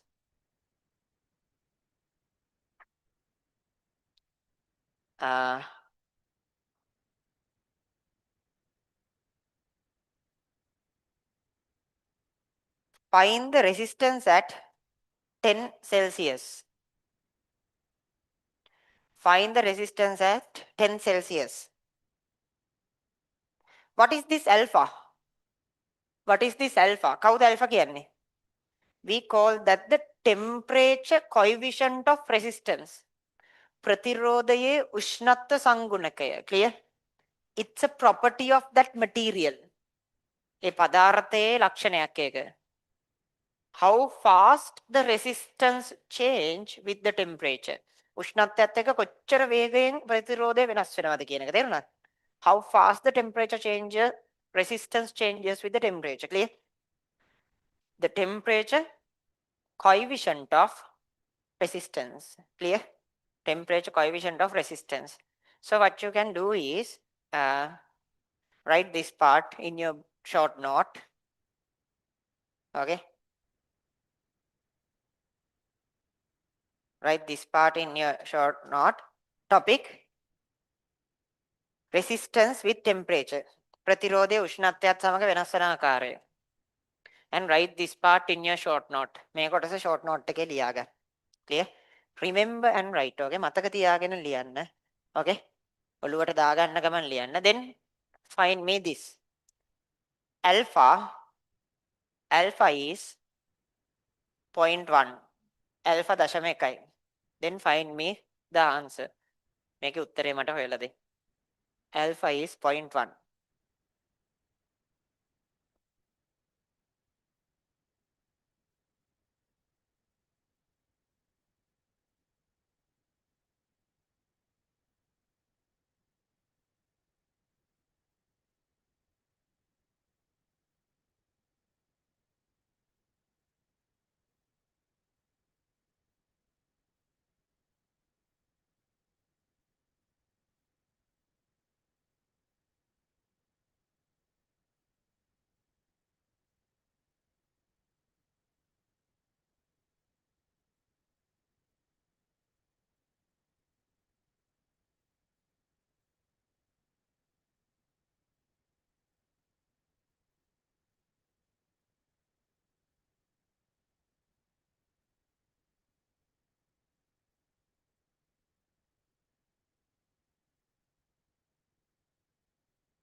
Try to find the answer.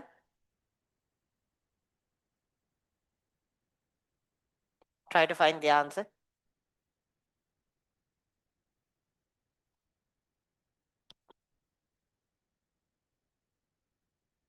Online students, put the answer in the Zoom chat. Zoom chat එකේ දාන්න උත්තරේ.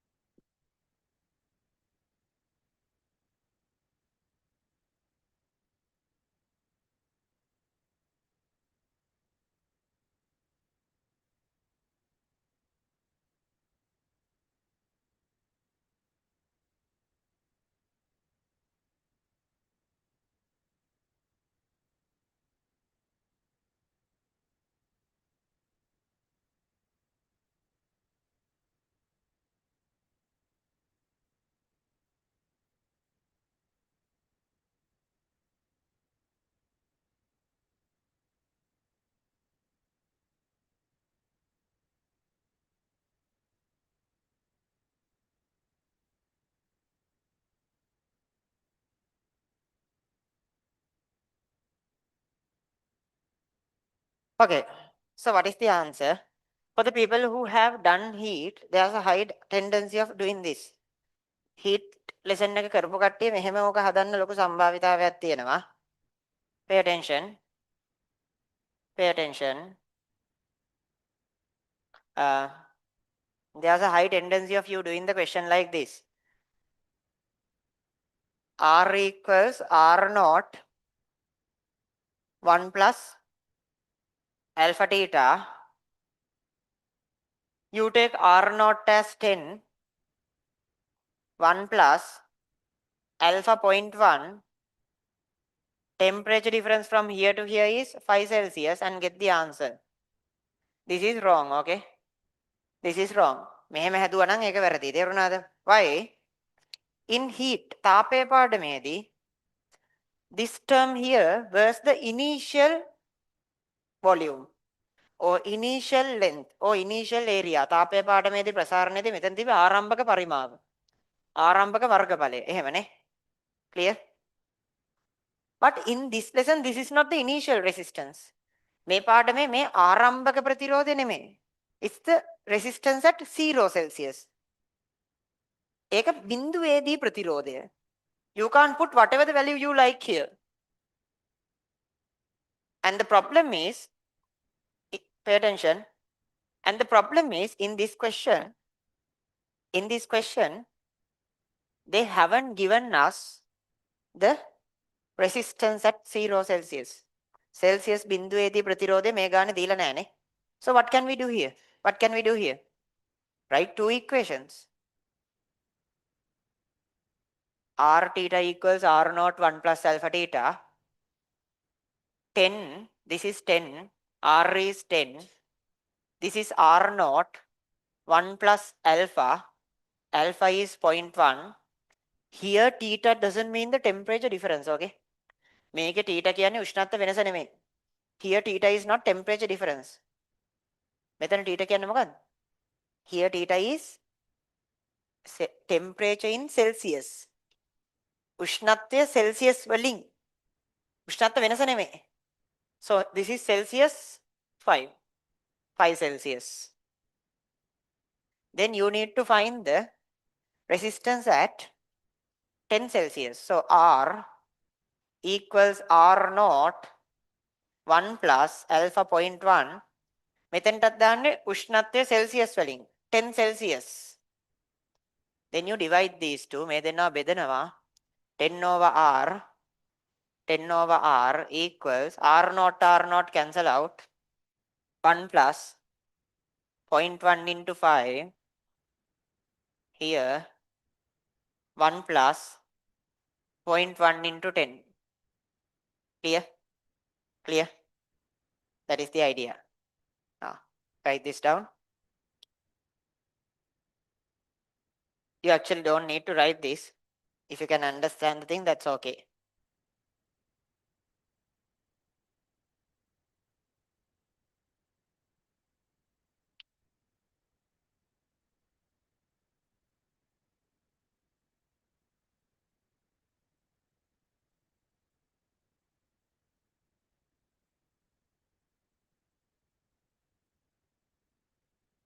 Go to exercise 2. Exercise 2. Question 1.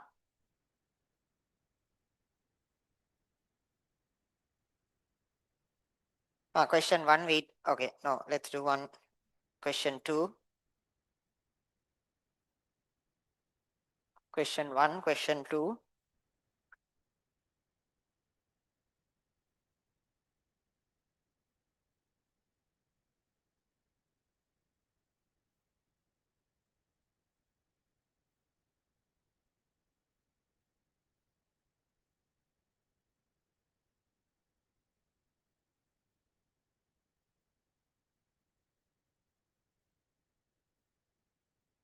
Question 4. Sometimes they may call this is a filament bulb, but if you don't have anything else, apply Ohm's law, okay? වෙන කරන්න දෙයක් නැත්නම් Ohm නියමේ දාන්න, හරිද? Filament bulbs doesn't follow Ohm's law. But if they have given you V and I and asked R, what else you can do, okay? VI දීලා R ඇහුවොත් කරන්න පුළුවන් වෙන දෙයක් නැහැ නේ. Then apply Ohm's law, okay? Then apply Ohm's law.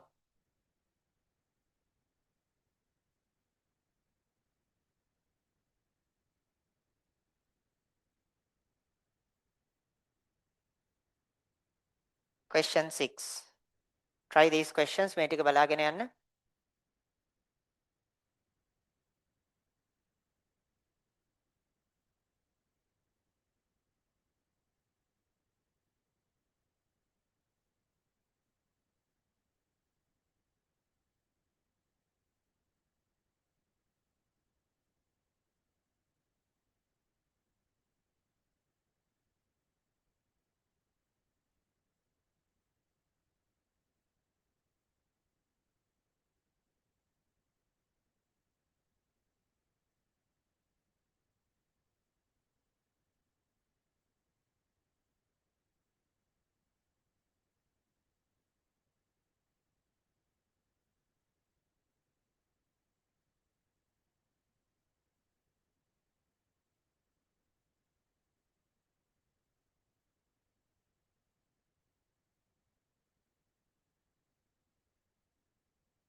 So like for JIT, do you have a like computer-based exam kind of thing or a paper?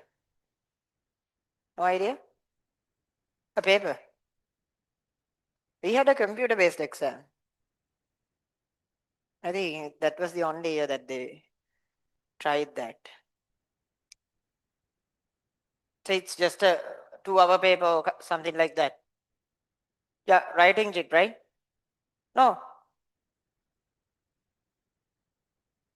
writing. You're never gonna get the results, okay? I still didn't receive my results.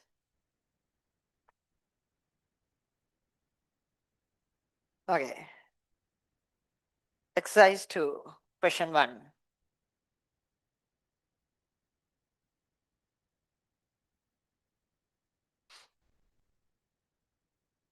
The resistance of a conductor of 20 Celsius is 30 ohms.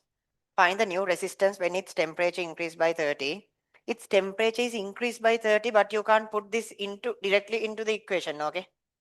So equation is R theta equals R naught 1 plus alpha theta. So resistance at 20 Celsius is 30. So it's 30 at 20 Celsius, 1 plus alpha, temperature is 20 Celsius. Temperature is 20 Celsius. Then the next one is R, you increase the temperature by 30, right? When you increase the temperature by 30, it becomes 50, right? So R50 equals R naught 1 plus alpha. Now the temperature is 50 Celsius. When you increase by 30. Now you divide these two, okay? So the people who did heat lesson should understand there's a big difference here, okay? වෙනසක් තියෙනවා සමීකරණ එක වගේ විතරයි තේරුණාද? It only looks alike, okay? So you divide these two, 30 over R50 30 බෙදීම R50 equals R naught cancels out 1 plus alpha. Alpha is 4 into 10 to the power minus 3. Alpha is 4 into 10 to the power minus 3. Temperature is 20. Here 1 plus, again alpha is 4 into 10 to the power minus 3. Here the temperature is 50. Here the temperature is 50. Clear? Solve this and get R50.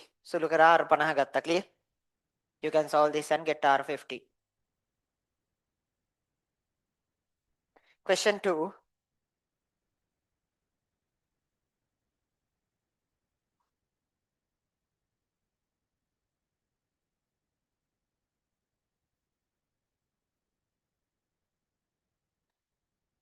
A wire of uniform cross section has a resistance of 4 ohms. It is drawn in such a way that it is 3 times its initial length. What is the new resistance? So R equals rho L over A. So one thing to keep in mind, when you stretch it, area decreases, okay? The conductor has a constant volume. නියත පරිමාවන්නේ තියෙන්නේ නේ. When you stretch it, area decreases, okay? When you stretch it, area decreases. Area can't keep constant, right? වර්ගඵලය නියත වෙන්න බෑනේ නේ. Okay? Area decreases when you stretch it, right? Because it's a constant volume conductor. Okay? Volume should have a constant volume. Conductor should have a constant volume, right? So, but they are talking about uniform cross section. Okay. I'm sorry about that. Then it doesn't in then it's a elasticity kind of expansion. They are talking about a constant cross section. Then not a big issue. නියත වර්ගඵලයක් ගැන කියනවානේ. Then you don't have to consider that. They are talking about a constant cross section. Then it is quite easy. Why? Then it's only length. So then resistivity is constant, area is constant. Okay. then R is proportional to the length. Resistivity never changes if the material is not changed. කම්බියේ වර්ගය වෙනස් කරේ නැත්නම් ප්‍රතිරෝධකතාවය වෙනස් වෙන්නේ නැහැ. So now it's quite easy. What is the answer? It's 4 ohms when the length is L. What is the resistance when the length is 3 times its initial length? You divide these two, that's all. So 4 over R equals 1 over 3. Then R equals 12. 12 ohms. R equals 12 ohms. Clear? R equals 12 ohms.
Question 3.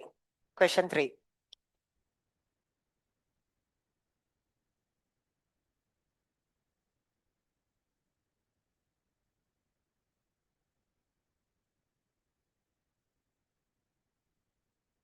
So is JIT compulsory subject for science stream 2? I have no idea.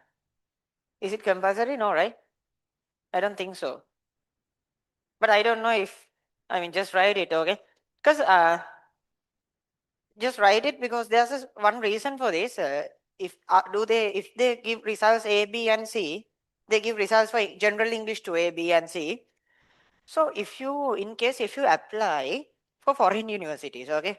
In case if you apply for foreign universities, some foreign universities have a automated evaluation criteria. That means they ask the number of A's you got for advanced level in Sri Lanka, okay? They just ask the number of A's. They ask you to enter. Some foreign universities have not things like MIT, Harvard. They follow very strict rules and everything. Okay? They just even check the content you have posted from the day you was born. Okay? The tier 1 universities, you can't play with them. But the next set of universities, okay? Some universities or many universities have online evaluation criteria. So the first interview is online criteria where they ask you to submit your results and proofs and everything. So sometimes they ask you to enter your A-level results. So if it is 5 subjects, maths, physics, chemistry, JIT, and English, they'll give same value for all A's. So the person who got an A for JIT is similar to the person who got an A for physics, okay? In the automated evaluation criteria. Okay? So it's 5 A's. Sometimes there's a person who got a A for chemistry and C for general English. And there's a person who got an A for general English and C for chemistry. Still under the automated evaluation criteria, 2 people are same. Okay? So what we know, right, the difference between the chemistry paper and the general English paper, chemistry paper and the JIT paper, that benefit is there sometimes, okay? That benefit is there. There's an automated evaluation criteria. You can pass through that easily if you have 5 A's, okay? Sometimes people, they don't know, like specific countries don't know that we don't give much of attention to JIT and the chemistry paper and physics paper is much hard. They don't know that story. So they just give the same value to all A's. Then they calculate your marks. If you're above these marks, then only you get selected to the first interview. So if you're applying foreign universities, Yes, all layers matters. Okay, all layers matters if you apply for sometimes if you apply for foreign universities. Okay, not tier one, not Princeton, not MIT, not Harvard, but the next set of universities.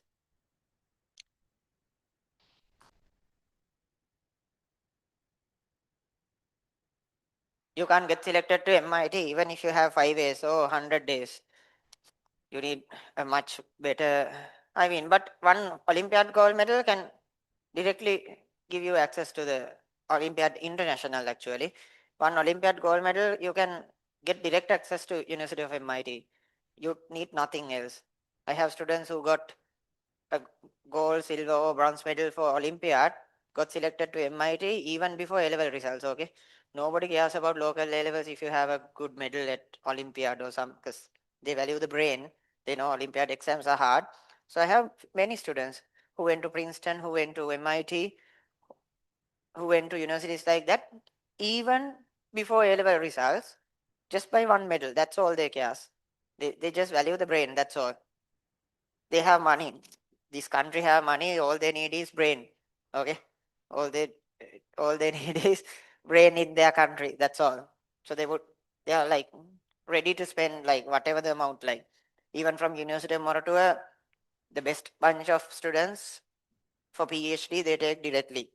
They pay our students to learn there with them. They pay our students to learn there. Harvard, MIT, now the trending university is in US, National University Singapore.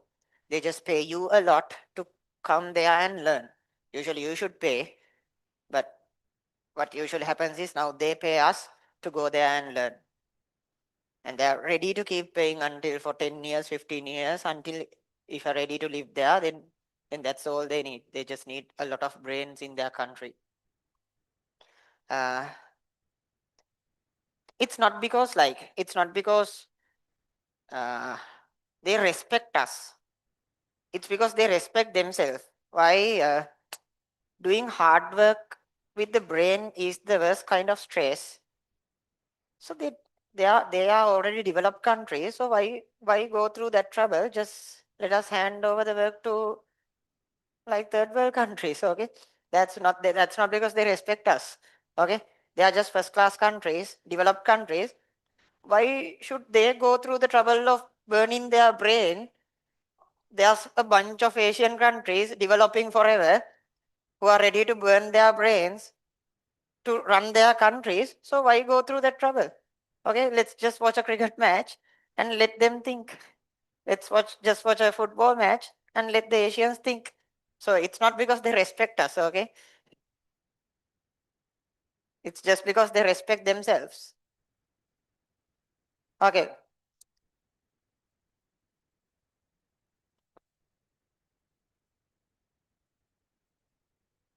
third one.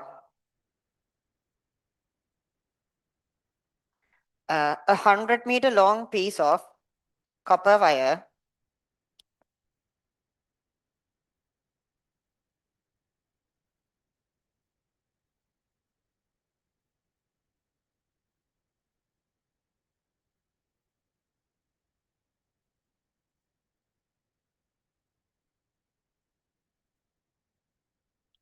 Okay, question 3. 100-meter long piece of a copper wire of uniform cross-sectional area has an electrical resistance of 1.72 ohms. Between the two ends, calculate the cross-sectional area of the piece of wire.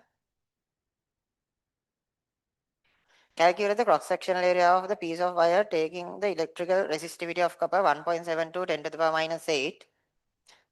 Now the piece of wire is stretched to double its length so that its volume remains constant, so that it further has a uniform cross-sectional area. Now that is the electrical resistance between its two terminals. Now what is the electrical resistance between its two terminals? Uh,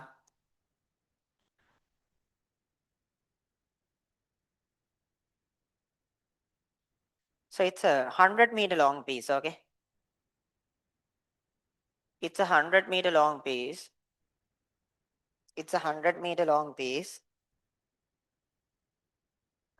Resistance 1.72. R equals rho L over A. Then what is the cross-sectional area? Cross-sectional area is rho L over R. Then you get, what is rho? Resistivity 1.72 into 10 to the power minus 8. L length, it is 100 meters. 100 meters. Resistance 1.72. This is how you get the area. This is how you get the area. Now, length is doubled. Then what happens to the area? Area should be half, right? Volume should be constant.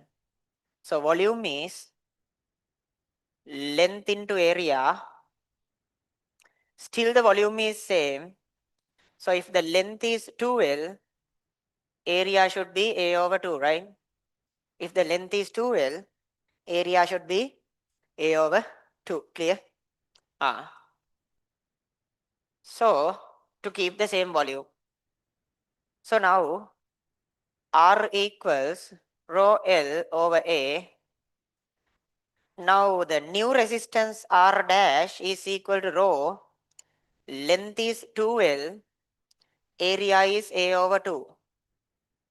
So R dash over R equals R dash is rho 2L A over 2. R is rho L over A. Rho L over A. So you get here, what you get here is 4, right? Everything else cancel out. ඉතුරු හැමදේම කැපිලා යනවනේ නේ. Then R dash equals 4R.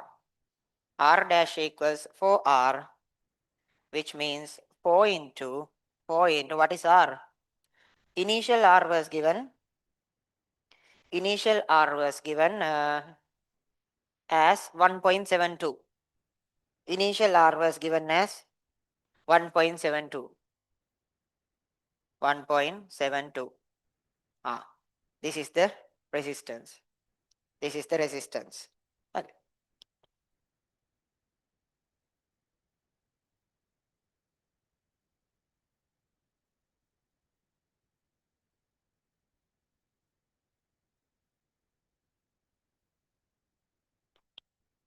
Okay.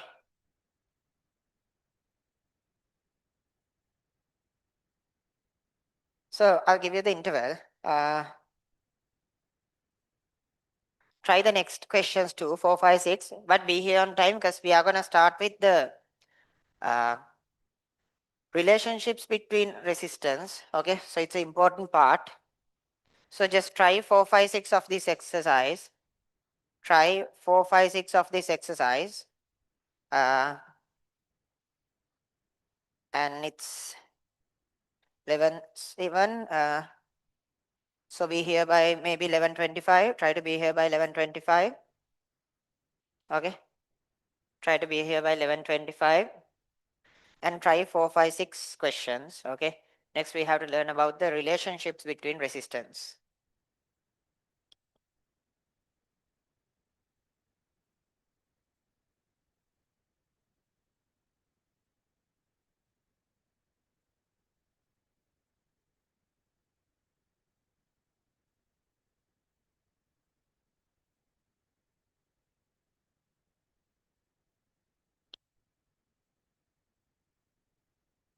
Check. Okay, be here on time, 11:25. There are a few online questions, I'll check them.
Okay. Okay. Now online students, you can hear me clearly, right? Now online students, you can hear me clearly, right? Okay. Let's start the discussion. I think it's enough time.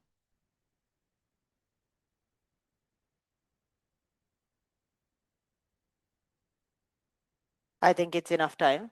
Only check the questions in the chat. Okay.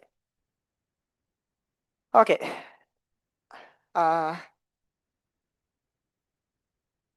Now, question 4. When two terminals of a car headlight maintains a potential gap of 12 volt, the electrical current between through it is 1.5 ampere. Calculate the resistance of the lamp and charge flowing through a cross section of a filament in 1 minute. So question 4.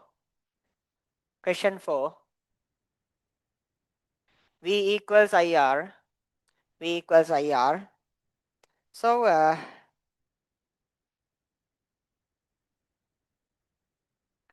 R equals V over I. V is 12 volts. I is 1.5 amperes. Then you get what? 8, right? 8, right? 8 ohms. 8 ohms. Unit is ohms. Electric charge flowing through the cross-sectional area of the filament in 1 minute. So current equals charge over time. So charge equals current into time. So current is 1.5 amperes, and 1 minute means 1 minutes into seconds multiply by 60. Minutes into seconds multiply by 60. So any other questions you found hard? No. All the questions are same, right? Yeah. So these are not actually difficult areas of current electricity. We are still learning the basics. Okay. We are still learning the basics of the lesson. Next.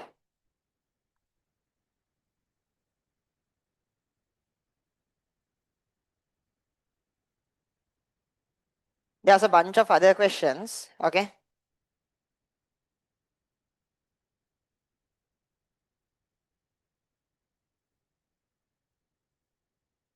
Let's go to question 11. Let's go to question 11. Go to question 11.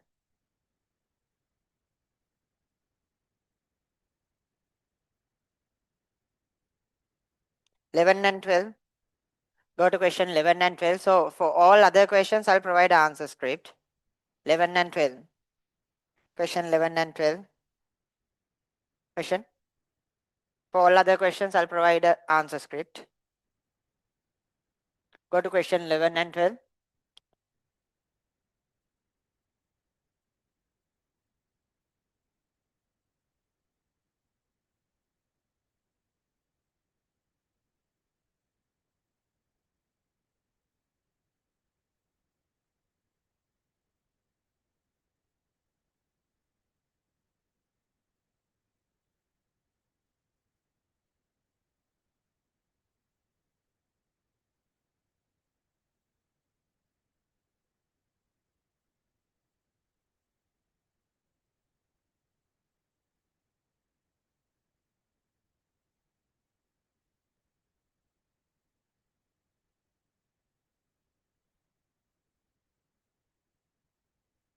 Question 9 and 10.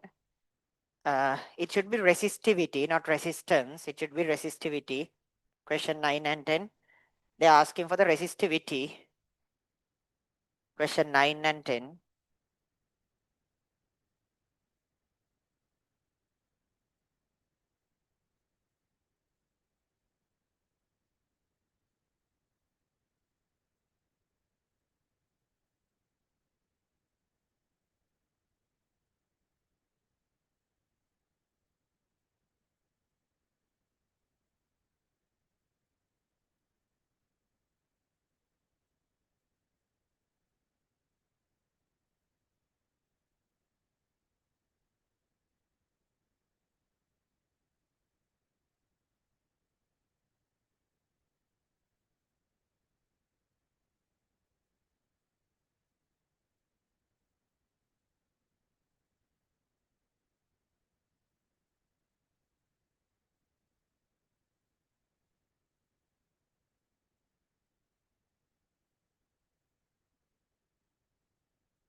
A tungsten filament in a bulb has a resistance of 25 at temperature 25.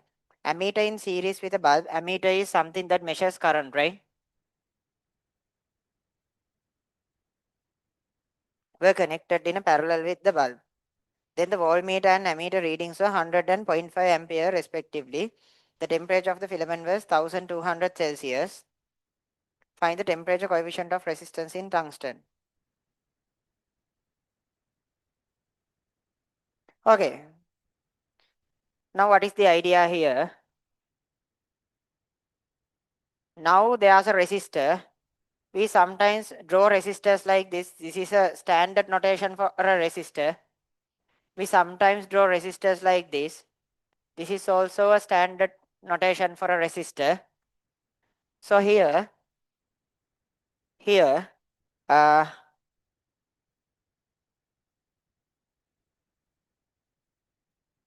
it's 25 ohms.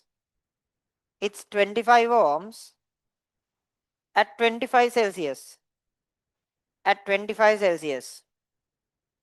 Then now voltmeter shows a potential of 100 volts.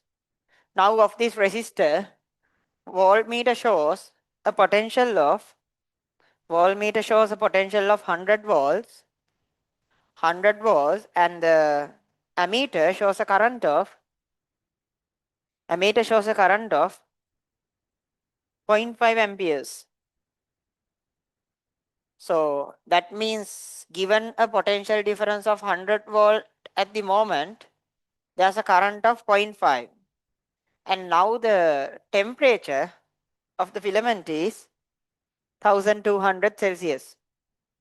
1200 Celsius. Clear? So now apply V equals IR and get the new resistance. R equals V means 100 over I means 0.5, which gives you 200 ohms. So now the resistance is 200 ohms. Clear? Now the resistance is 200 ohms. So at 1200 Celsius, resistance is 200 ohms. So you know how to get the answer, right? R equals R naught 1 plus alpha theta. So here R is 25. R naught I don't know. 1 plus alpha. Temperature is 25 Celsius. Then again the resistance is 200. Initial resistance at 0 Celsius R naught 1 plus alpha. Now the temperature is 1200 Celsius. 1200 Celsius. You divide these two. R naught cancels out. You get 25 over 200. You get 25 over 200 equals 1 plus alpha 25. 1 plus 25 alpha over 1 plus 1200 alpha. 1200 alpha. You solve this and you get the answer. Clear? Solve this to get the answer. Why do they mention the resistance of the voltmeter as? Is it 10,000? It's not necessary for the question. You will learn this in the future. A good voltmeter should have a very high resistance. Otherwise, its readings are wrong. Clear? That is the reason. Okay? That is the reason. That's all. That's all. We don't have to include that in the calculation. You will learn this in the future. We have a separate section to learn about voltmeters and ammeters. Just the idea is a good voltmeter should always have a very high resistance. It should not be involved in the calculation. Okay?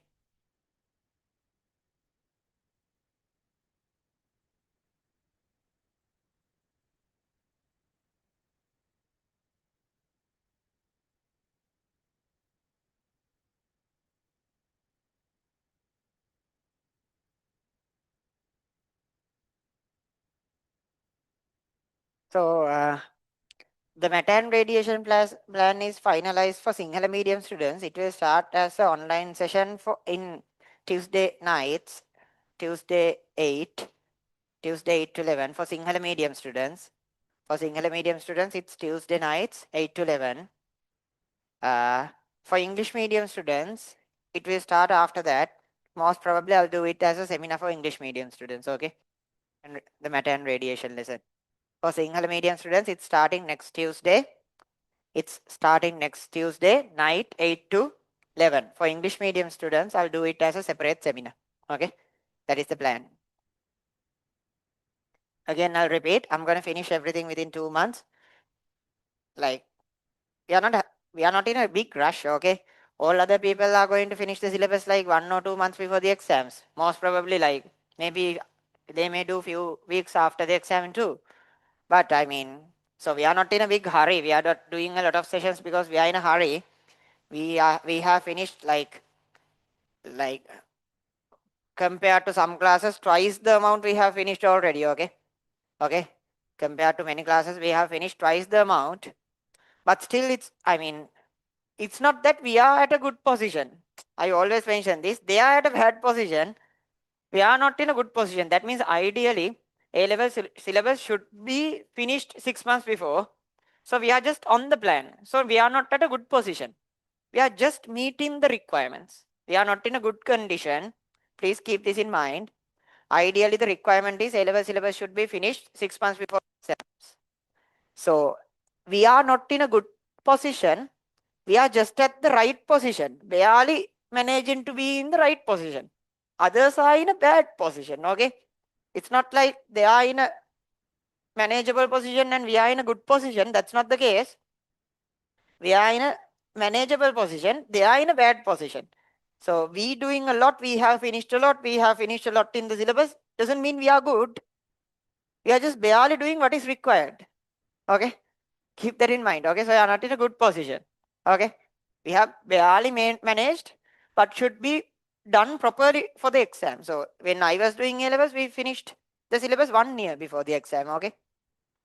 We finished, the standard was to finish the syllabus 1 year before the exam. Now the standard is finish it at least 6 months before the exam.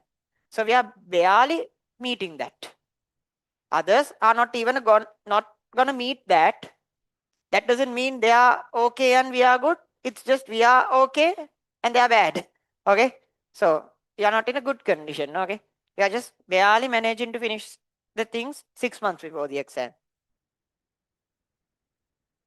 Because we finished like mechanics like 8 months before, not eight, like maybe one or 1.5 years before. Now only. So resistivity is given.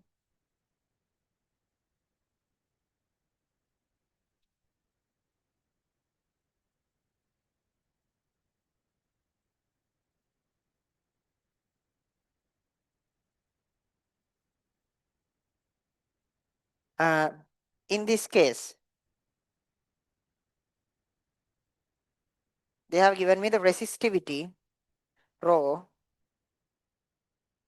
length, yes, area, yes.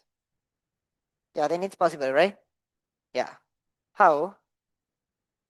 Question 12. Let's apply values.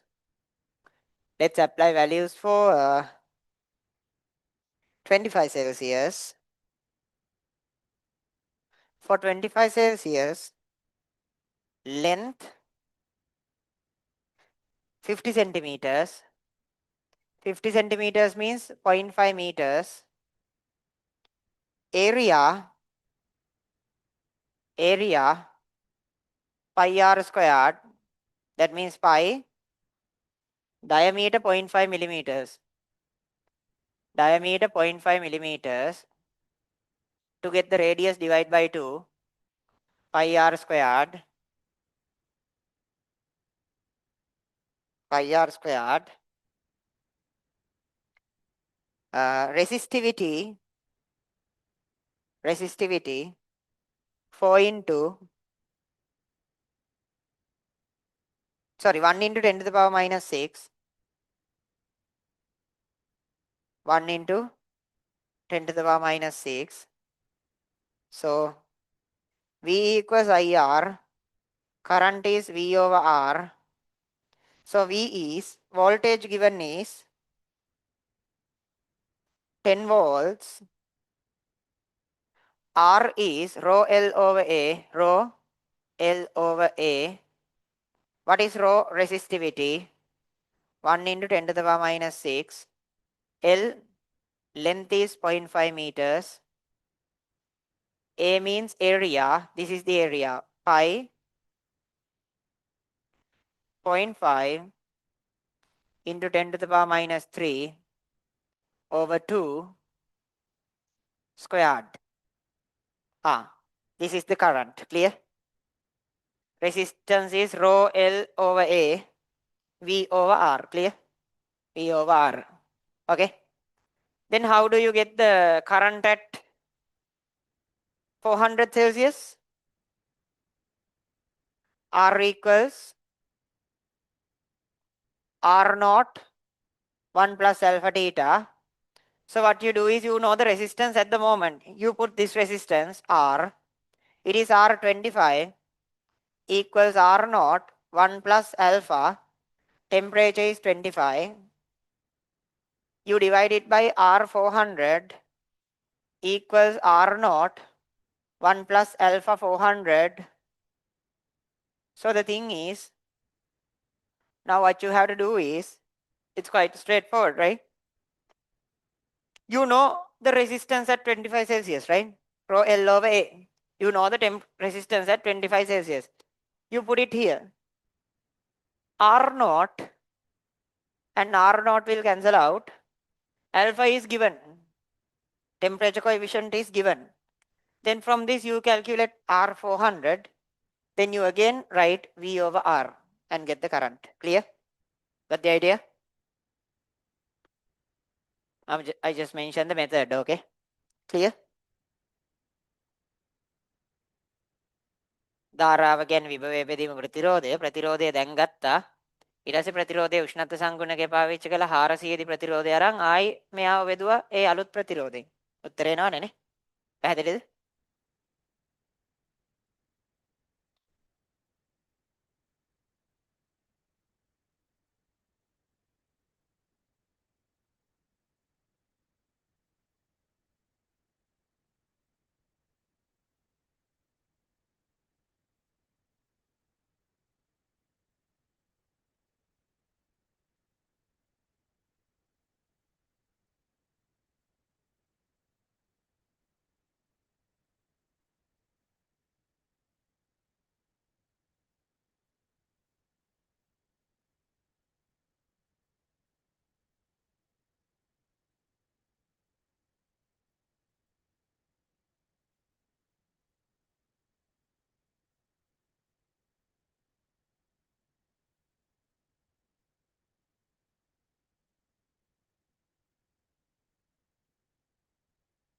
Okay. Next. So what we learned is about resistors up to now, right? ප්‍රතිරෝධ ගැන ඉගෙන ගත්තේ නේ? අහගන්න. So resistors hold actually like resistors do a lot of work in electrical and electronics, okay? I mean, even these amplifiers, AC machines, anything, just like millions or thousands of resistors everywhere. Because here you need a specific resistance, here you need a specific resistance. So to operate electronics, to operate electrical instruments, you need separate resistors here and there, okay? Clear? Because current flow, I mean, for the when you think about this AC, certain part of the AC will work by 1 ampere. Certain part of a AC will work by 0.5 amperes. Certain part of the AC, maybe the microprocessors, will need like microamperes. Certain parts will need like milliamperes. Certain parts need a specific current like 1.667 milliamperes. But the whole thing is working by 230 volts given by the main grid, right? Main grid going everywhere. Main electrical grid in the country is 230 volts, right? So somehow the whole system is working by 230 volts. So given the same voltage, you need specific current values here and there. So how do we provide the specific current values? Using specific resistors. You can't ask 5 volt from the grid, 2 volt in the grid, then you need to have separate 5 volt power plants, 2 volt coal power plants, 50 volt hydropower plants. Okay, it's not possible, right? You just have 230 volt power plants. Coal or hydropower or diesel or whatever the power plants, you have 230 volt, right? At the end of the day, grids are given a voltage of 230. But these instruments need specific voltage, specific currents.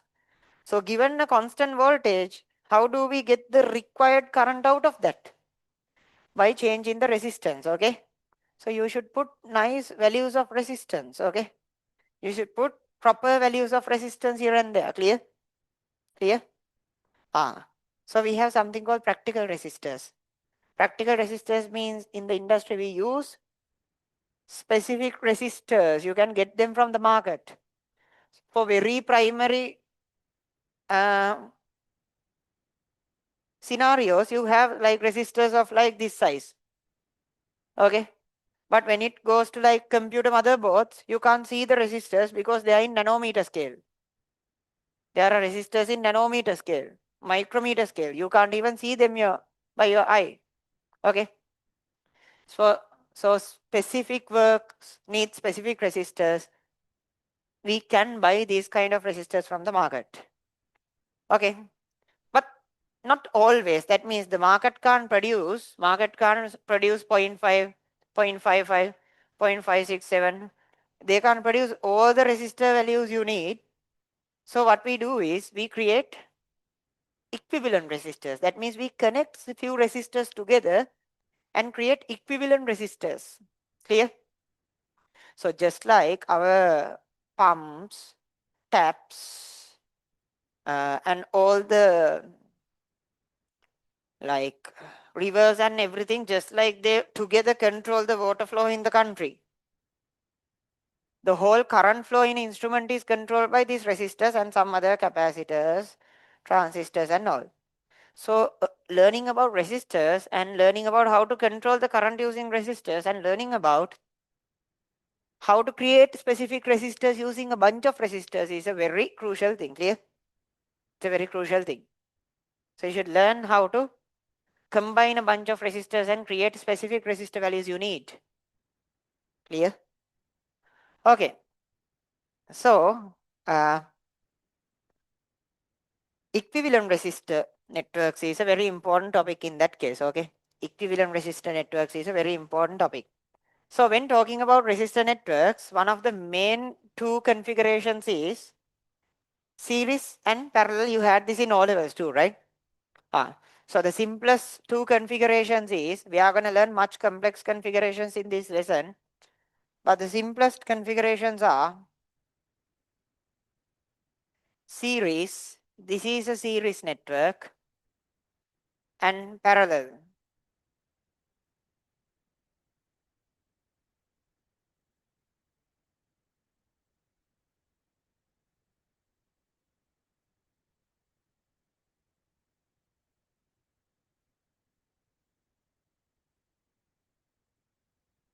And parallel.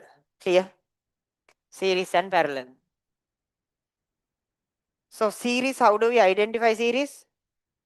There's no other path. Same current travels through all resistors.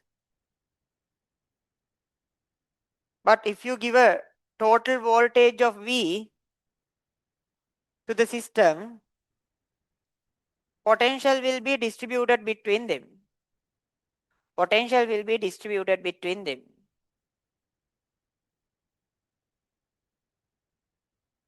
So potential is distributed, current is same through all. This is series configuration.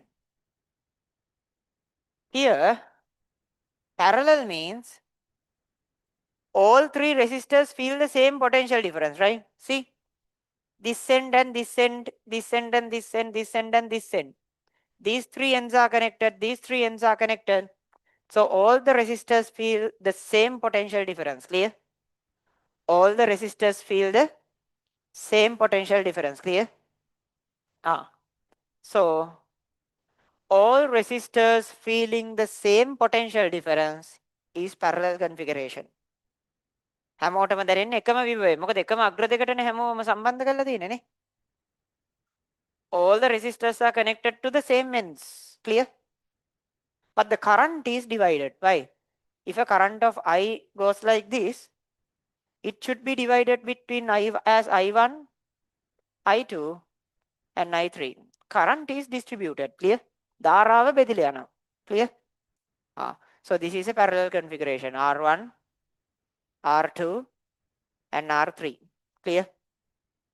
Got the idea? Then how do we compare this? I mean, how do we get the resultant resistance here? So the important thing is, මෙතන අපිට වැදගත් දේ තමයි, given a bunch of resistors, how do I calculate the equivalent? The total resistance of this. That means, so what is the meaning of a total resistor? Or the equivalent resistor? සමග ප්‍රතිරෝධය කියන එකේ තේරුම? It should bring the same properties to the system. Clear? It should bring the same properties to the system. That means equivalent resistor means there's a resistor, one resistor, a single resistor, that when you give the same potential difference, it draws the same current. These three resistors together, given a V potential, draws a I current. The equivalent resistor should be felt by the system the same way. So given a potential difference V, it should draw the same current. That's the meaning of equivalent. Here also same scenario. There should be a single resistor. Given a potential of V, it should draw a total current of I. Clear? Got the idea? So if I do the calculations for series,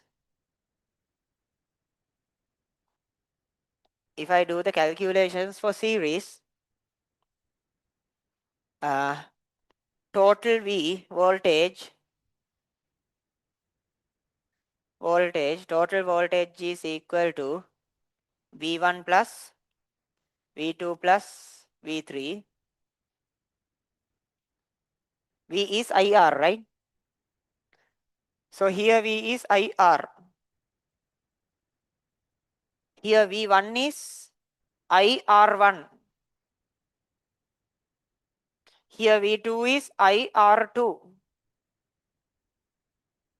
Here V3 is IR3. Clear? So I cancels out. Then you get R equals R1 plus R2 plus R3. Clear? R equals R1 plus R2 plus R3. Clear?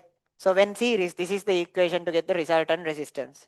සමක ප්‍රතිරෝධය ගන්න සමීකරණය මේක ඉක්මනට ලියා ගන්න series resistors. ශ්‍රේණිගත ප්‍රතිරෝධ series resistors. Write that down quickly. Series resistors.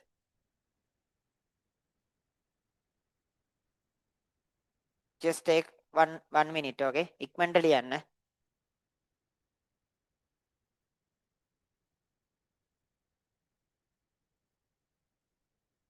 Don't take much of time.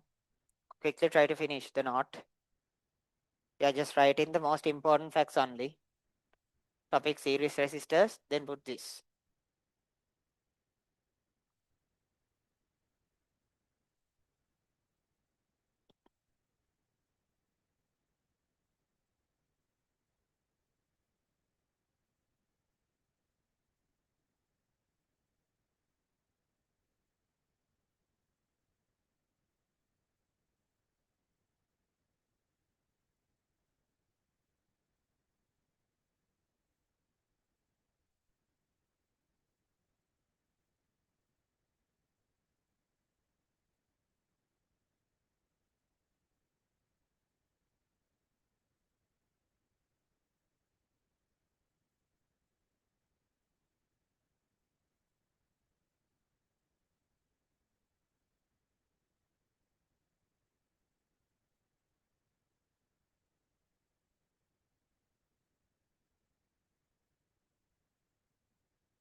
Okay, parallel.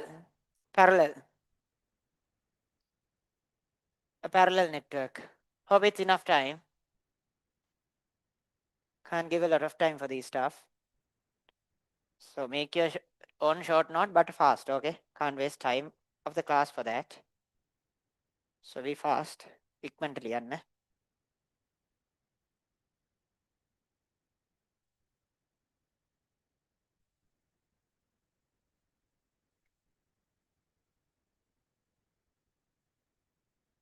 So the next thing is parallel resistor networks.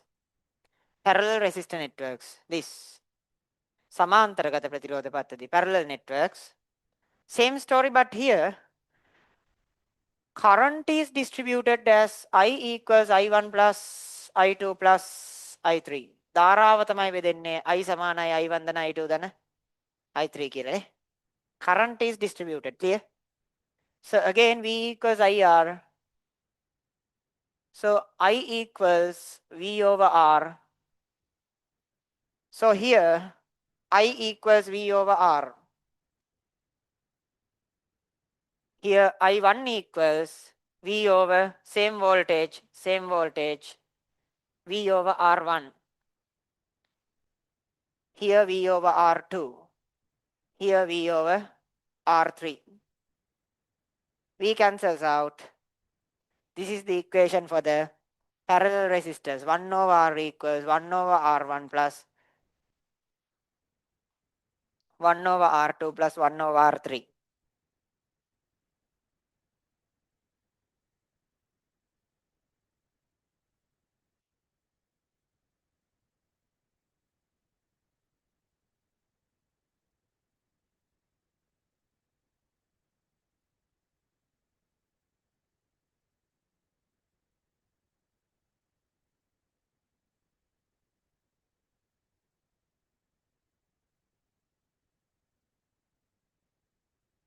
So in this lesson also, with this, we are going to write a separate small note, okay?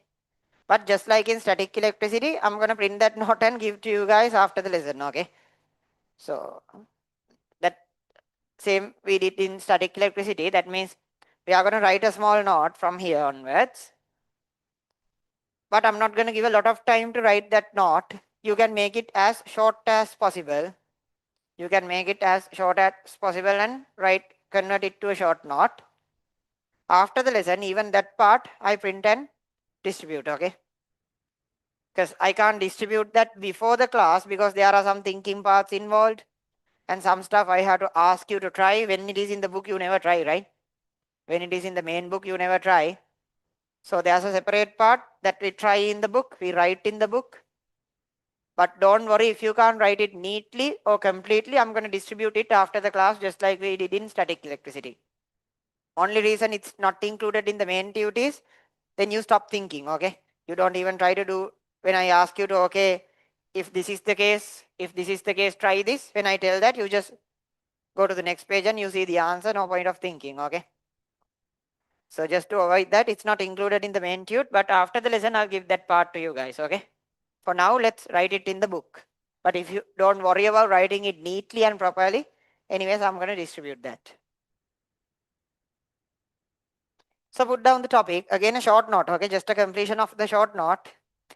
Equivalent resistors, samaka pratirodha, equivalent resistors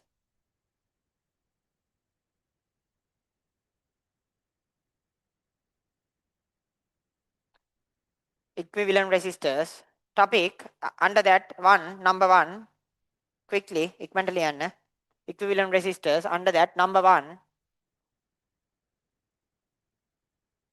resistors are not connected, are neglected. Resistors that are not connected are neglected. Again, I'm giving the note as a short note. Resistors that are not connected are neglected. Sambandha vi nomati pratirodha athari. Sambandha vi nomati pratirodha athari. Resistors that are not connected are neglected. Sambandha vi nomati pratirodha athari. Eke තේරුම මොකක්ද? What is the meaning of that?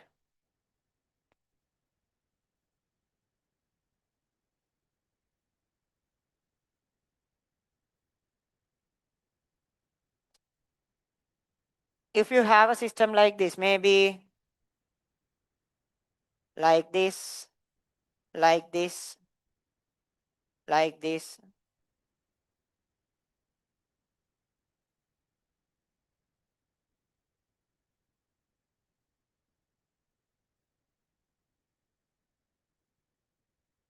Okay.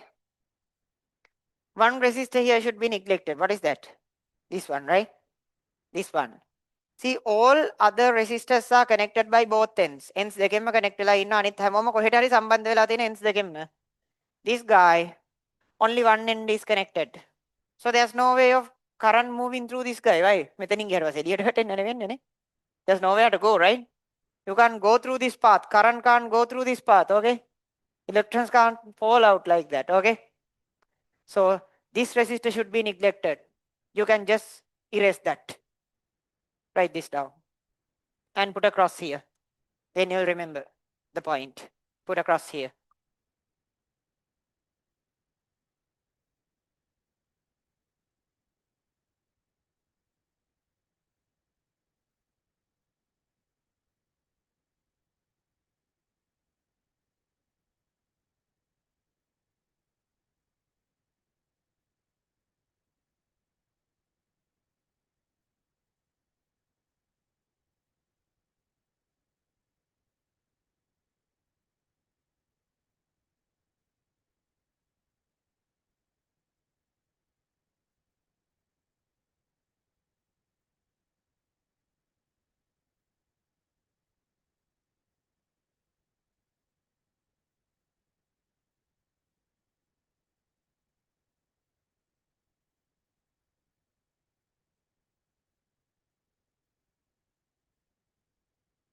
Okay, next. Short circuits. Number two. This is number one. Number two, short circuits. Luhuwat paripata. Short circuits. Luhuwat paripata. Short circuits. Short circuits. Luhuwat paripata. What is the meaning of that? In a system,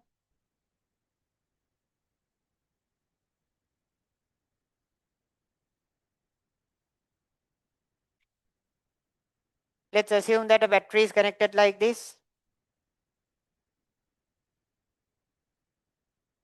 If we short circuit this resistor, short circuiting a resistor means put a wire like this. Put a wire like this.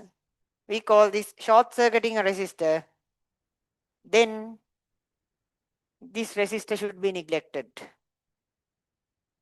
That means this system is entirely equal to this system.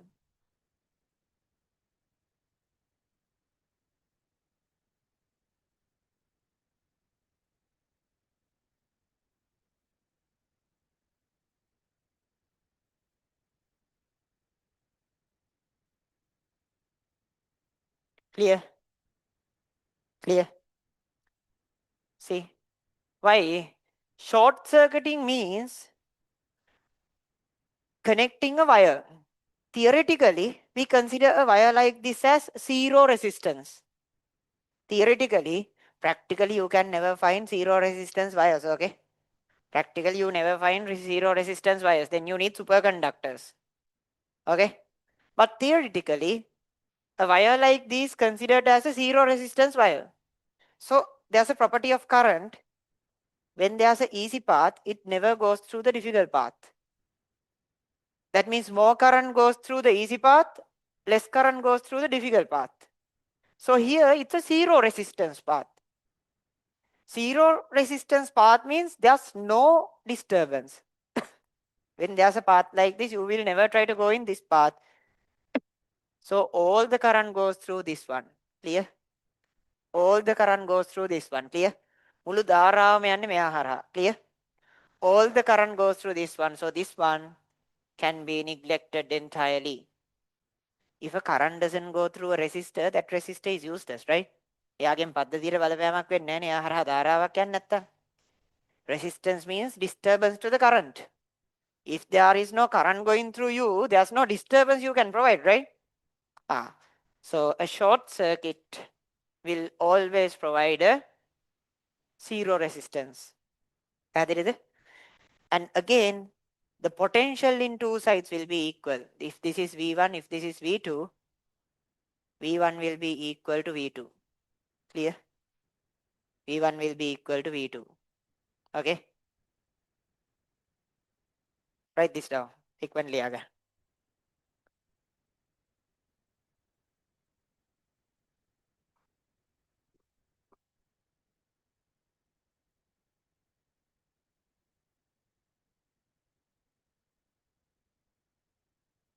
So a short circuit do two things. It takes all the current through them and it makes these 2 points potentially equal. Clear? It makes these two potential values equal. එයාගේ දෙපැත්ත විභව දෙක සමාන කරගන්නවා. Clear? Clear?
Next one.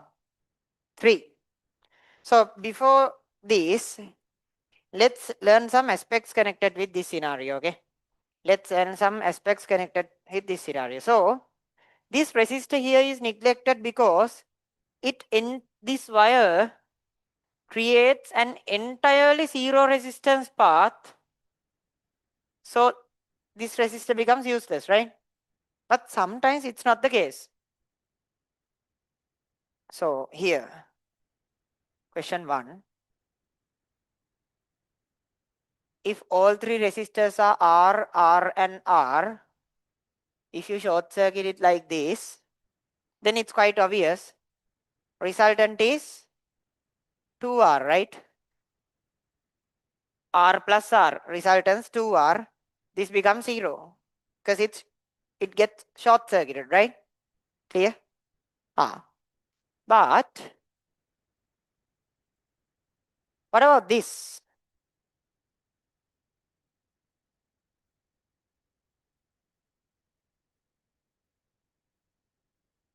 What about this? This is A and this is B.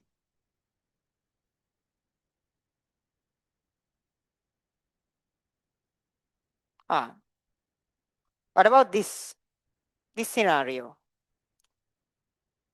Now you can't remove any resistors. Why?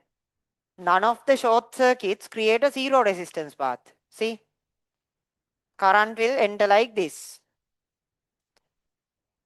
If it goes in this path, it doesn't create a zero resistance path. Why? See? There's another resistor after that.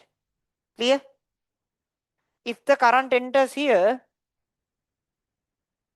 if it goes through this path, it never creates a zero resistance path. See? Why? There's a resistor after that. Clear? So this does not short circuit any resistor specifically. මෙයාට තනියෙන් කිසි රෙසිස්ටරයක් අයින් කරන්න බෑනේ. Clear? It's just a part of a complex structure. ඒක සංකීර්ණ පද්ධතියක කොටසක් මිසක් එයාට අර කෙලින්ම අමුයෙන් එක්කෙනෙක් වයින් කරන්න බෑනේ. It can't just remove one resistor directly. Clear? Because there are connections here and there from the middle. Clear? Got the idea? Because if current enters like this, it has two possibilities. It can go like this, then like this, then like this, then like this. Or it can go like this, then like this. See, both paths look similar. See, if you go in this path, you go like this, then you find one resistor.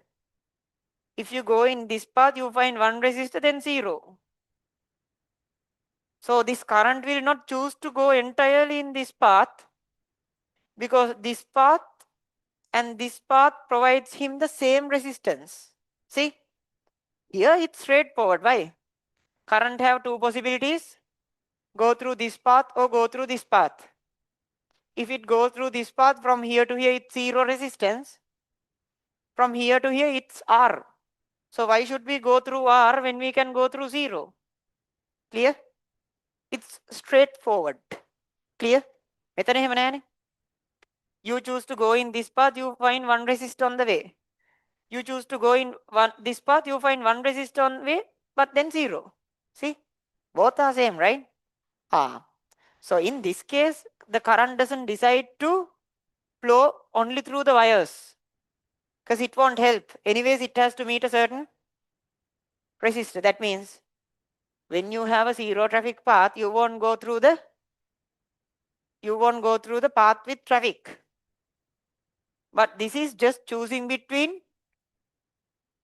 highway first, then the path with the traffic, or traffic first, then the highway. You can choose whatever you like, right? You can choose whatever. Here it's just a normal route and a highway. You'll choose the highway. Here it's first highway, then a route, or route first, then the highway. No big difference, right? No big difference.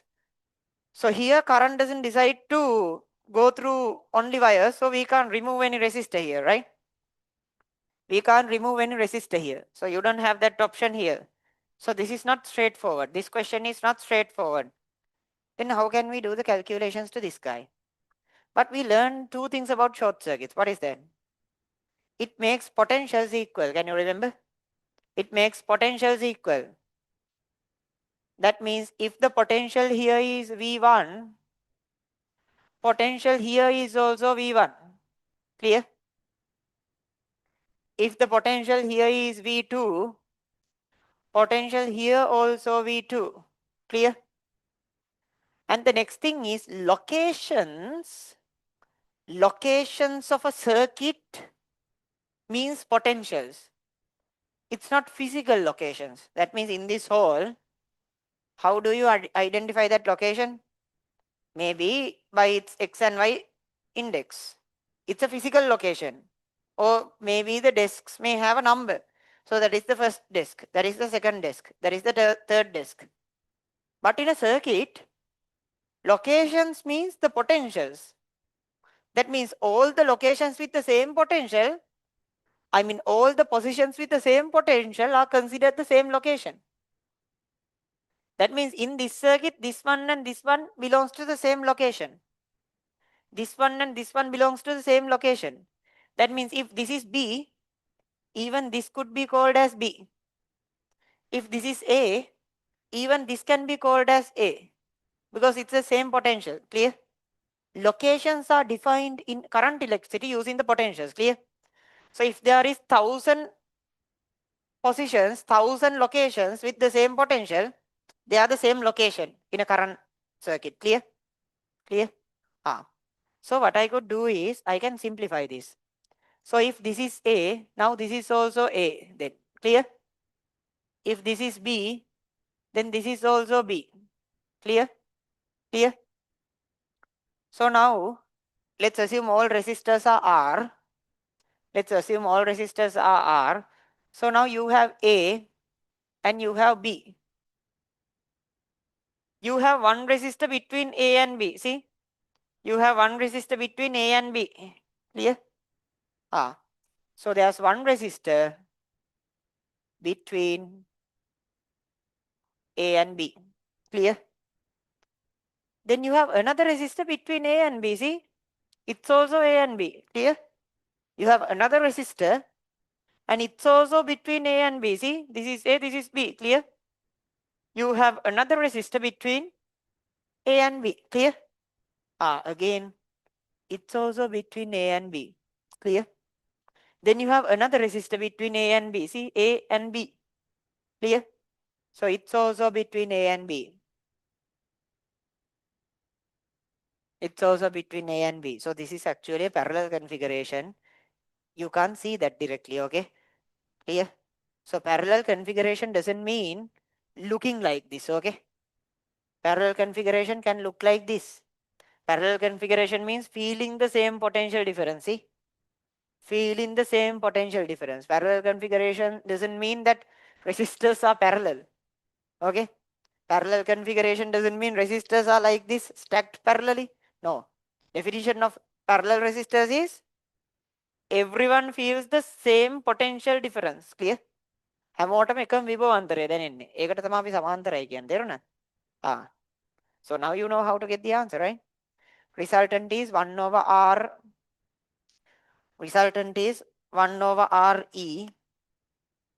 That means equivalent. 1 over RE equals 1 over R, 1 over R, and 1 over R, which means 3 over R. So R equivalent is R over 3. Clear? R equivalent is R over 3. Clear? Write this down. Write these two questions and go to write the answers.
Okay, here.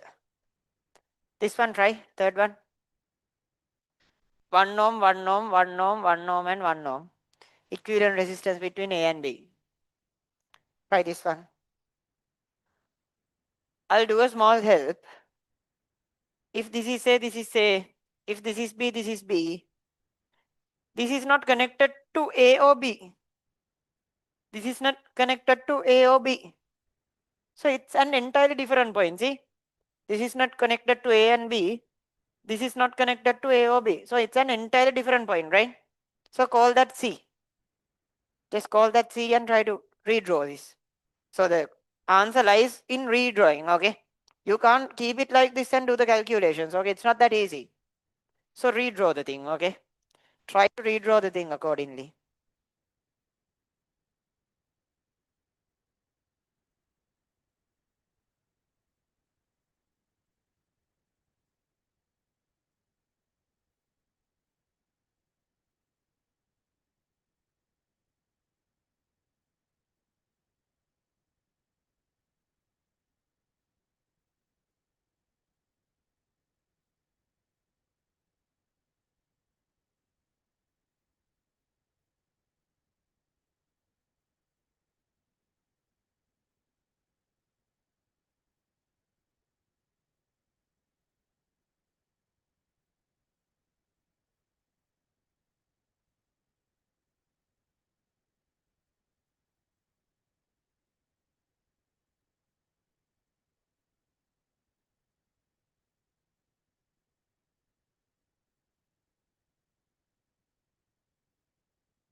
So today class ends at 1:30. From next week, for the students who stay for the magnetics 2, the class will again, after 1:30, class will again start at 2, and it will go until 2 to 5:30, okay, for magnetics. So for magnetics, you have two options. There's a bit larger class Sunday morning, around more than 100 students. You have the Sunday morning class, or you have the Monday evening class. But for Sunday morning, we already did the first day of magnetics. But Monday, we are only starting it next week. So there's a 1 week difference. Keep that in mind, okay? There's a 1 week difference in magnetics. Okay. So next Sunday morning is the second day of magnetics for Sunday class. Next Monday evening is the first day of the magnetics for the Monday class. Okay. There's a difference of 1 day. Okay. Keep that in mind when you're shifting between classes. Okay.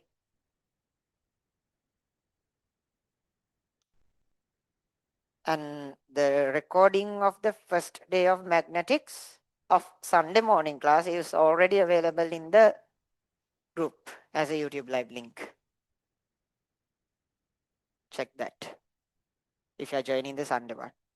There I'm explaining in Sinhala and English, okay? Mostly in Sinhala with English terms. Here I'm explaining entirely in English with some Sinhala terms. Okay, got the answer? Got the answer? So if this is A, this is A, clear? Same point. If this is B, This is B. If this is C, it's not connected to any of the points, so I can call that C. This is C. Okay. So this is A and C. There's a resistor between A and C.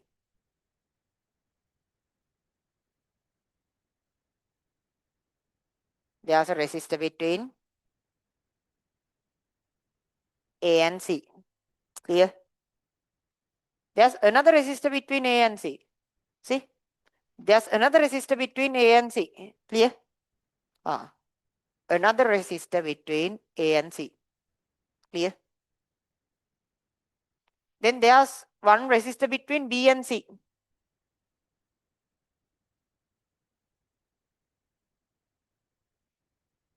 Clear? There's another resistor between B and C. See? There's another resistor between B and C. Clear? Another resistor between B and C. Clear? Then there's one more resistor between A and B. Clear? There's one more resistor between A and B. So this is A.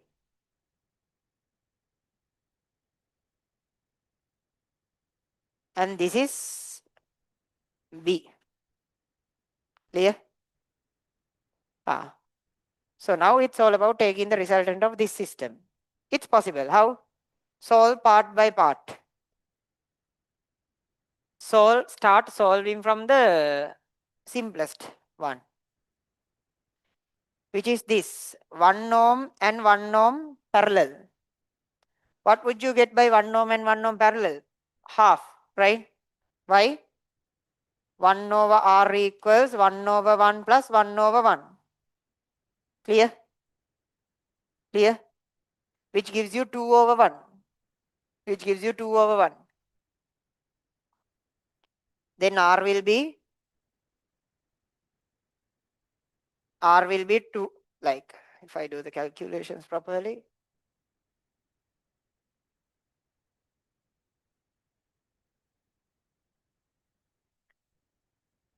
So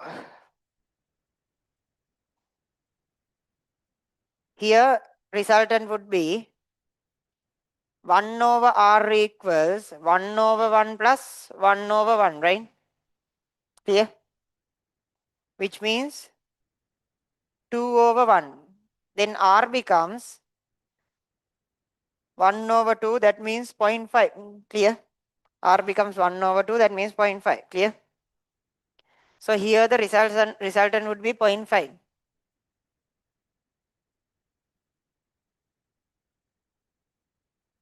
Clear? Then here the resultant would be 0.5. Then what is the total? This 0.5 and this 0.5 is in series, right? මේ 0.5 මේ 0.5 ශ්‍රේණිගතයිනේ. This 0.5 and this 0.5 is series. Clear? ඒ 0.5 දෙක ශ්‍රේණිගතයිනේ. So you get 1, right? 0.5 plus 0.5, you get 1. So here you have A. මේ 0.5 මේ 0.5 එකතු වෙලා 0.5 plus 0.5, you get 1. Clear? Then there's another one here.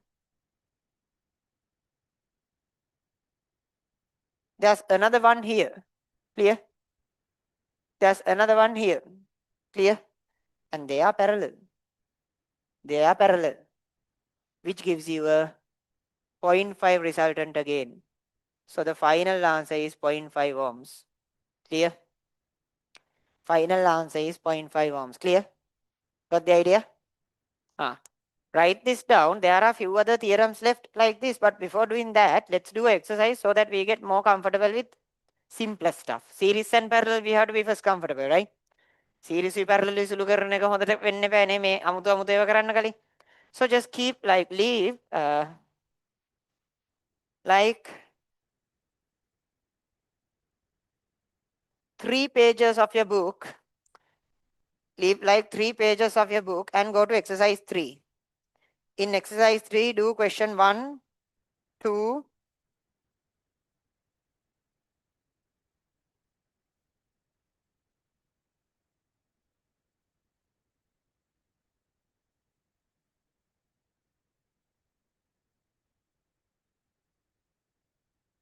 1, 2, 4, 5, and 6 quickly. Exercise 3. Exercise 3, 1, 2, 4, 5, 6. 1, 2, 4, 5, 6. Leave 3 pages for the remaining theorems and do exercise 3, question 1, 2, 4, 5, 6. Let's first be more comfortable with series and parallel configurations before going for other stuff.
Okay.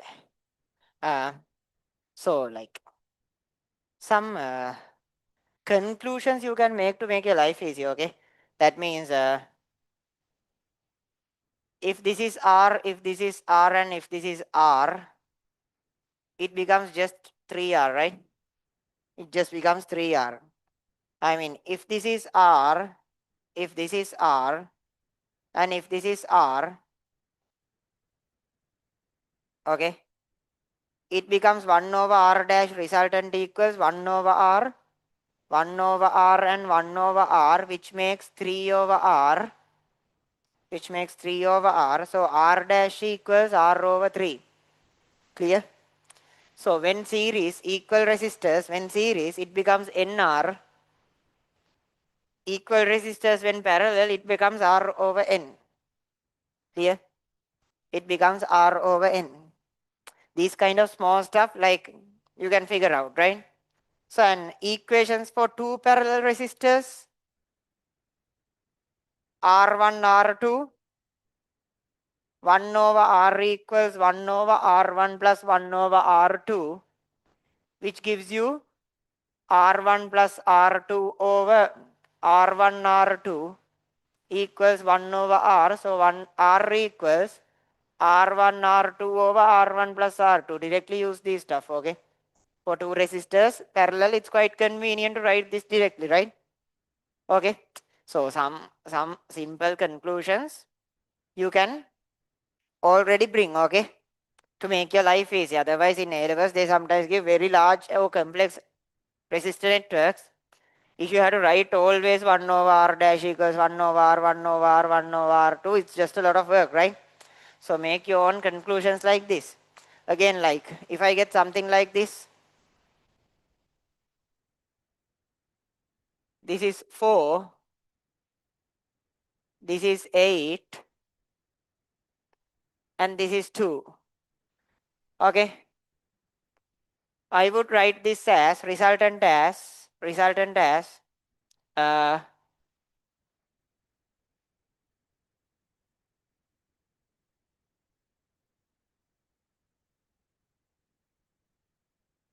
8 over 7, okay? Things like this. How? 8 means 8. 8 means 8. Clear? 2 means 4 eighths parallel. 2 means 4 eighths parallel, right? 2 means 4 eighths parallel, right? Pay attention, everyone. Pay attention. 2 means 4 eighths parallel, right? Clear? Then again 4 means 2 eighths parallel, right?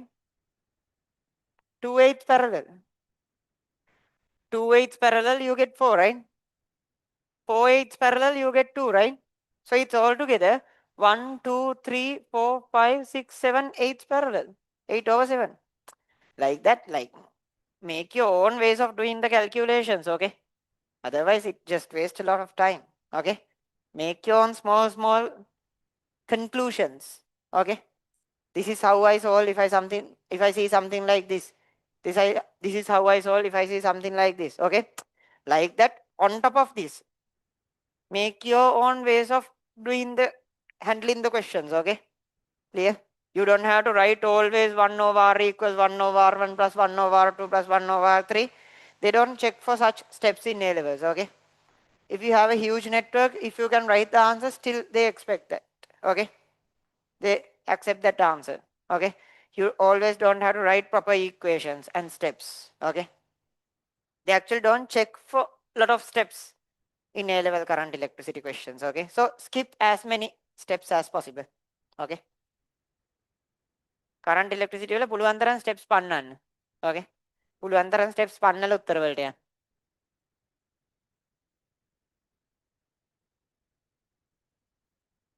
Then again, here, I'm just answering some questions asked by you guys. Here, they are actually asking the equivalent resistance between A and B. The question was, what will happen if it is C and between C and A?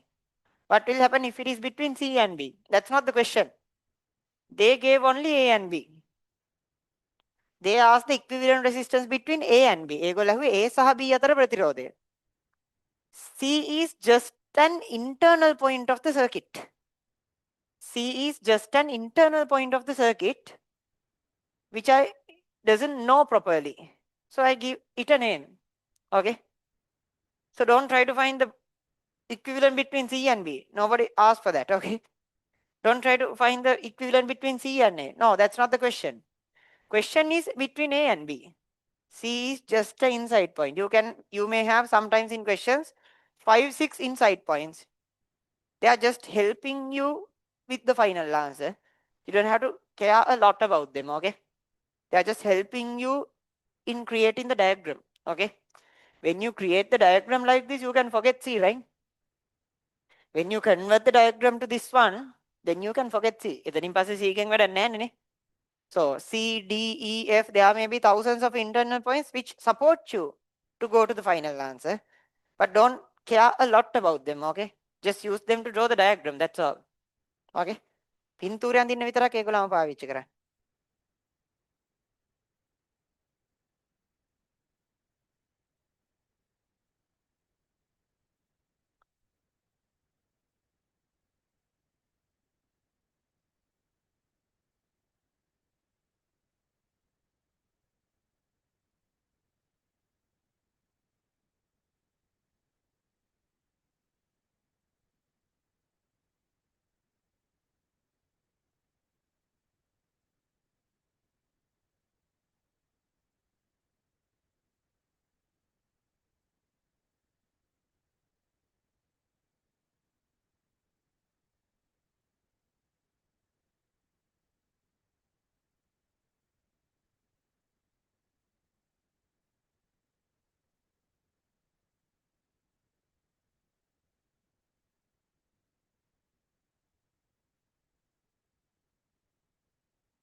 So it's 16, 24, and 48. So this also I can consider like 148, 248, and 348, right? Clear? 348 parallel, you get 16, right? 48 over 3 is 16. 248 parallel, you will get 24. 48 over 2 is 24. This is 148. So it is 1, 2, 3, 4, 5, 6. 6 48 parallel. 6 48 resistors parallel.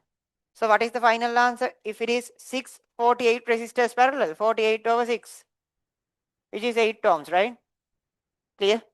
Or else you can write it like this. 1 over R equals 1 over 16, 1 over 24, 1 over 48 and do the calculation. Okay?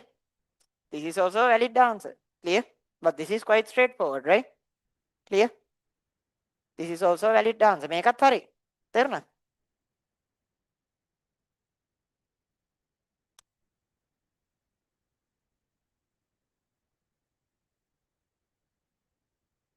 Keep it here.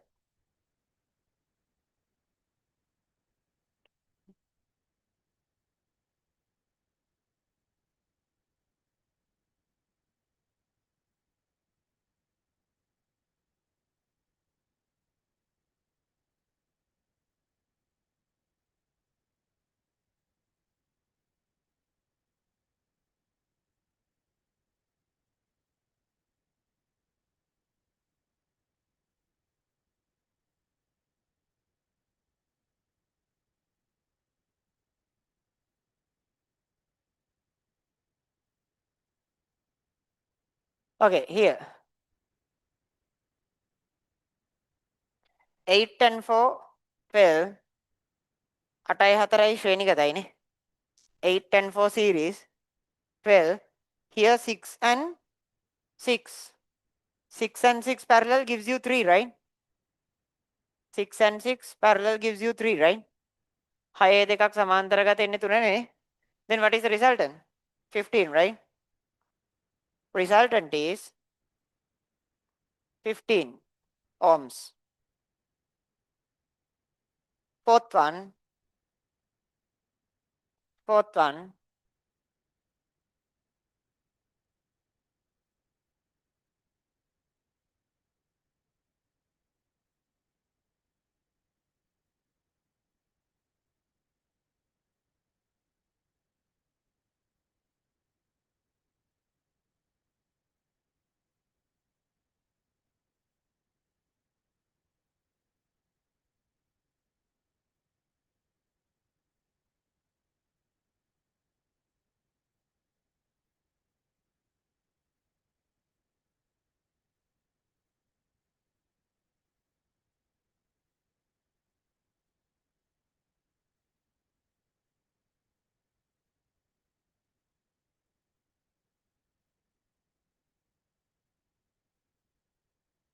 Okay. Okay. This one. Pay attention. Here. This 2 and this 2 is series, right? Or it doesn't, it's in a different like view. It looks different, but still it's series, right? Why? Same current travels, right? එකම ධාරාවනේ යන්නේ නේ. එකම ධාරාවනේ යන්නේ. Okay, clear? So 2 and 2 series gets 4, right? So this is 4. This becomes 4. Then this 4 and this 4 parallel. This 4 and this 4 is parallel, right? Which gives you 2. Then here 4 and 4 series gives you 8. Then this 8 and this 8 parallel gives you 4. Clear? Then this is A. You get 2. Then you get 4. And this is B. Clear? So what is the resultant? What is the resultant? 6 ohms, right? 6 ohms. Clear? 4 plus 2 gives you get 6.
Okay. Here. Again straightforward. Again straightforward. Pay attention. 15 means 30 into 2. I mean 30 divided by 2. This is 30 divided by 2. This is 30. So this is actually 1, 2, 3, 4, 5 30s, right? This is 5 30s. So 30 over 5. This is 30 means 3 90s. Again 3 90s. 190. So gets you 7 90s. Clear? 7 90s. What about that? 10, 10. This is 2 tens, right? So you get 10 over 1, 2, 3, 4. Clear? Then what is the equivalent? What is the equivalent? It is 30 over 5 plus 90 over 7. 30 over 5 plus 90 over 7 plus 10 over 4. Clear? Series.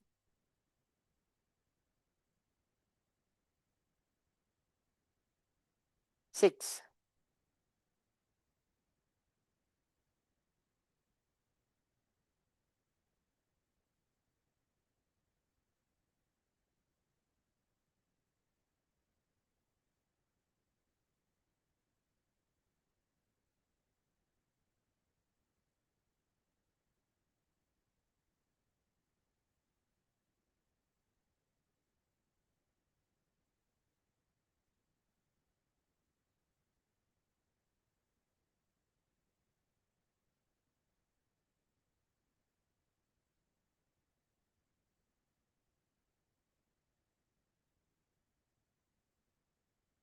So 4 and 6 series, you get 10. 4 and 6 series, you get 10. Then this one and this 10 is parallel, right? This one and this one is parallel, right? Clear? This one and this one is parallel. So 20 and 10 parallel, what do you get? 10 means 2 20s, right? So this one and this one gives you 20, 20 and another 20. So it's 20 over 3. It's 20 over 3. Then here you have a 10. Here you have a 10. Then parallel to this full part, you have 40 over 70, okay? You can't calculate this one and this one, okay? They are not parallel. First you calculate these two. Then this full one is parallel to this full one, okay? So you just add them. Here you get, when you add these two, 50 over 3. Here you get 40 over 7. Here you get 50 over 3. Here you get 40 over 7. Then the resultant is 50 over 3 into 40 over 7 over 50 over 3 plus 40 over 7. Can you remember? R1, R2 over R1 plus R2 when two are parallel. Okay. Clear?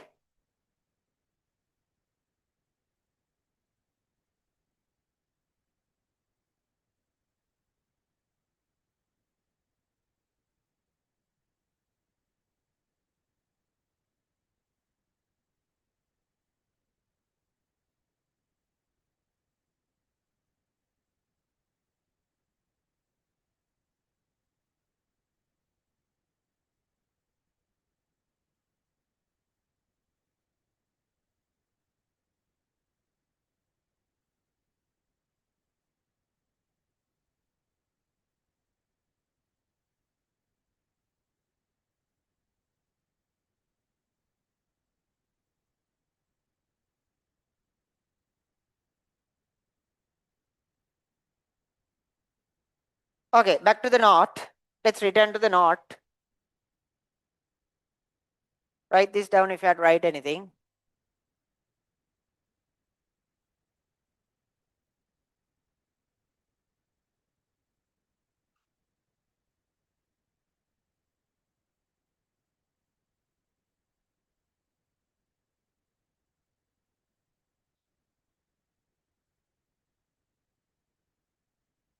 Okay, is it clear up to this point? Whether you can pressure and so it's not that difficult, okay?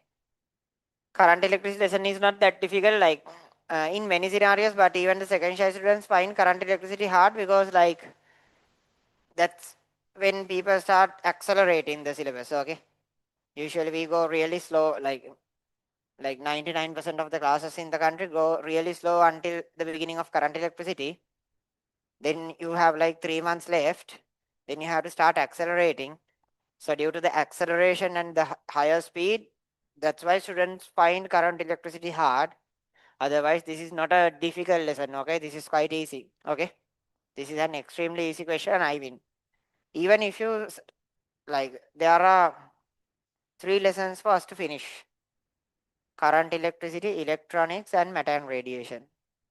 Okay, so even just by doing these 3 properly, you can do 2 structured questions, 2 essay questions, and close to 10 MCQs.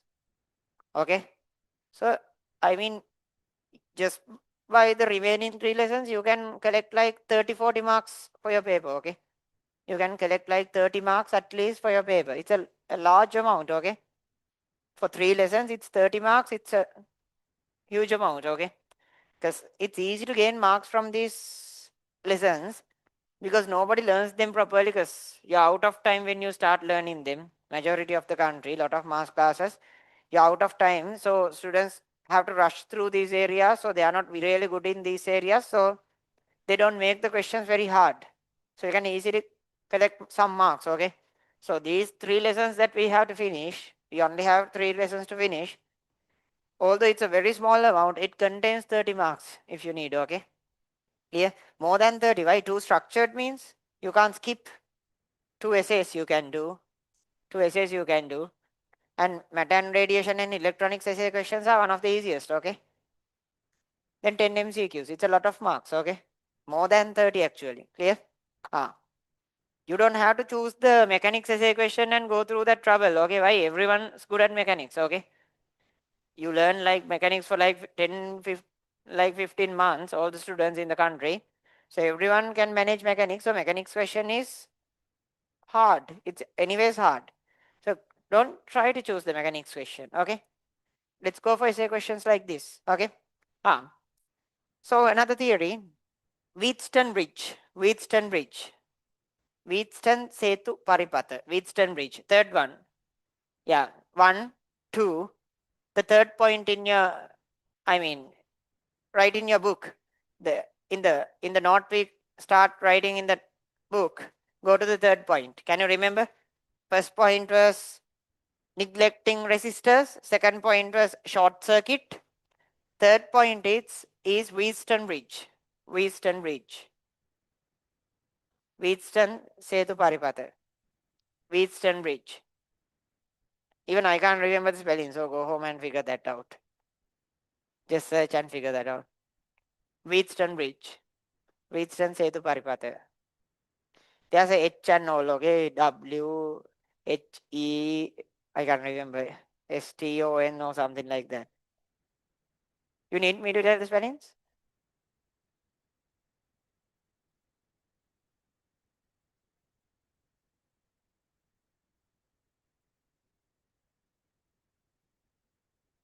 Yeah, it's WHEATSTONE.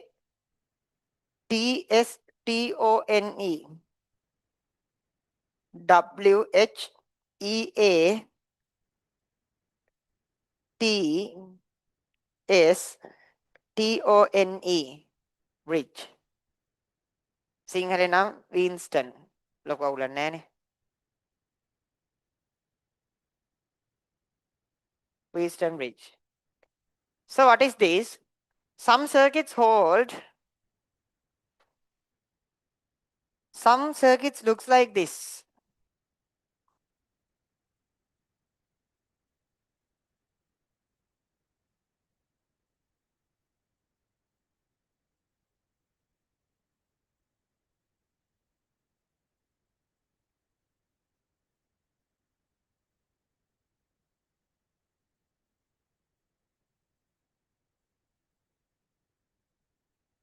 So this is the worst configuration that you can see. if you see something like this in a circuit, why? This was meant to be series, but this one destroys that. See? This one looks series, but current divides here. So these two are not series anymore. These two should have been parallel, but there is someone in between, so these two are not parallel. So none of the resistors here is the series or parallel. Clear? So whole calculation stops here. Clear? මොකුත් කරන්න බෑ නේ මෙතනින් එහාට. These two were meant to be series, but this one destroys it. These two were meant to be parallel, but this one again destroys it. Clear? So none of the resistors here are parallel or series. Clear? So you can't continue the calculations. Okay? Have to stop here. There's a very lengthy way of doing calculations for a circuit like this. We have to apply Kirchhoff's law. We'll learn it in the future. So to solve this, sometimes you have to do calculations for like one full page. Okay? To solve this, you have to do calculations for like one full page. It's a lot of work to solve this. Okay? Because none of them are series or parallel. With the current knowledge, you can't solve this. Okay? දැන්ට දන්න ටිකෙන් මේගොල්ලන් විසඳන්න බෑ. But given a certain condition, the circuit becomes easy to handle. Still, if that condition is not there, still you have to go choose the long path, which will take one whole page to solve. But if there's a certain condition, then it's easy to solve. The condition is if R1 over R2, if R1 over R2, this one over this one is equal to R3 over R4. This one over this one, clear? If R1 over R2, okay, if R1 over R2 is equal to R3 over R4, මෙයා බෙදීම මෙයා සමාන නම් මෙයා බෙදීම මෙයාට, clear? Then the potential here and potential here becomes equal. If I call this C, if this is D, VC becomes equal to VD. Clear? VC becomes equal to VD. Clear? Clear?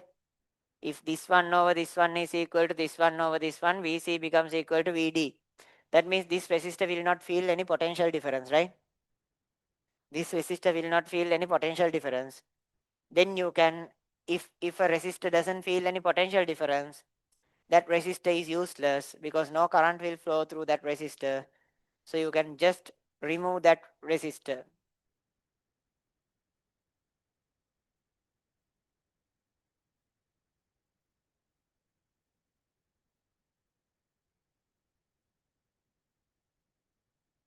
Clear? Vale. Vale. You can take it here. Okay? Clear? You can solve it like this. Clear? Got the idea? Now it's quite straightforward. See? These two series, this one and this one parallel, okay? But only given this condition, okay? Otherwise, still there's a way of solving this. If this result doesn't hold, still there's a way of solving this, but it takes like one full page to solve this, okay? You have to do a bunch of calculations there. But if this holds, then it's quite easy to solve, okay? Clear? Write this down.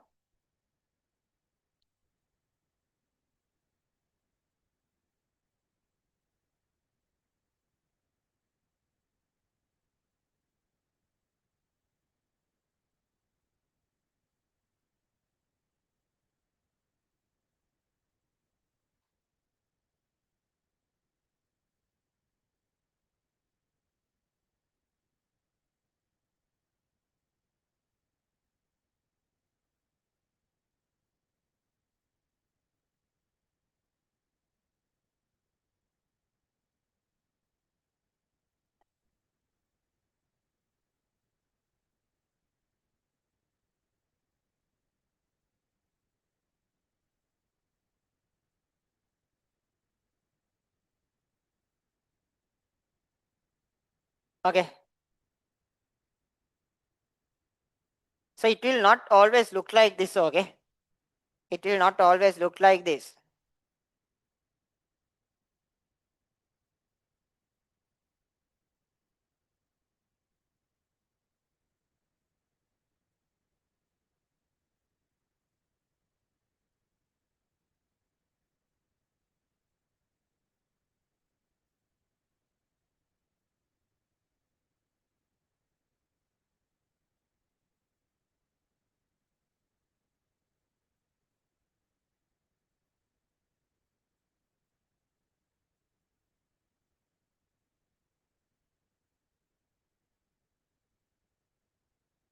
Okay, so in a scenario like this is a Wheatstone bridge, right? Why? 4 plus 2, 6. It's a 6. It's a 6. It's a 6. 4 plus 2 is a 6. Then here it's a 10. Here it's a 3. Here it's a 5. Then you have a bunch of stuff in the middle. You have a bunch of stuff in the middle. Clear? Still, 6 over 3 equals 10 over 5, right? Still, 6 over 3 equals 10 over 5. So you can forget this. So you can forget this. Clear? Then you get these two are series then. These two are series, which gives you 16. These two are series. 5 plus 3 gives you 8. Gives you 8. Then the resultant is 8 means 2 16s, right? So it's altogether 3 16s. So it's 16 over 3, right? It's 16 over 3. Clear? Like that you can do the calculations. Okay. So just someone remind me that we stopped at Wheatstone bridge. Okay. There are a few more theory points to do. Okay. Someone remind me that we stopped at Wheatstone bridge. So let's continue next week. From next week onwards, I'm doing magnetics from 2 to 5:30. Okay. I'm doing magnetics from 2 to 5:30. It's the beginning of magnetics for this class. I didn't do it. I actually didn't plan it to do today because today only I get the chance to explain the plan for this class, right? Okay, that's why. But if you are planning to join Sunday morning for magnetics, watch the first day recording, which is already available in the group. And if you have any issues, and from next week onwards, the classes would be done through the Sysygy website. If you need any information, contact this number, 070-154-6825. 070-154-6825. Thank you.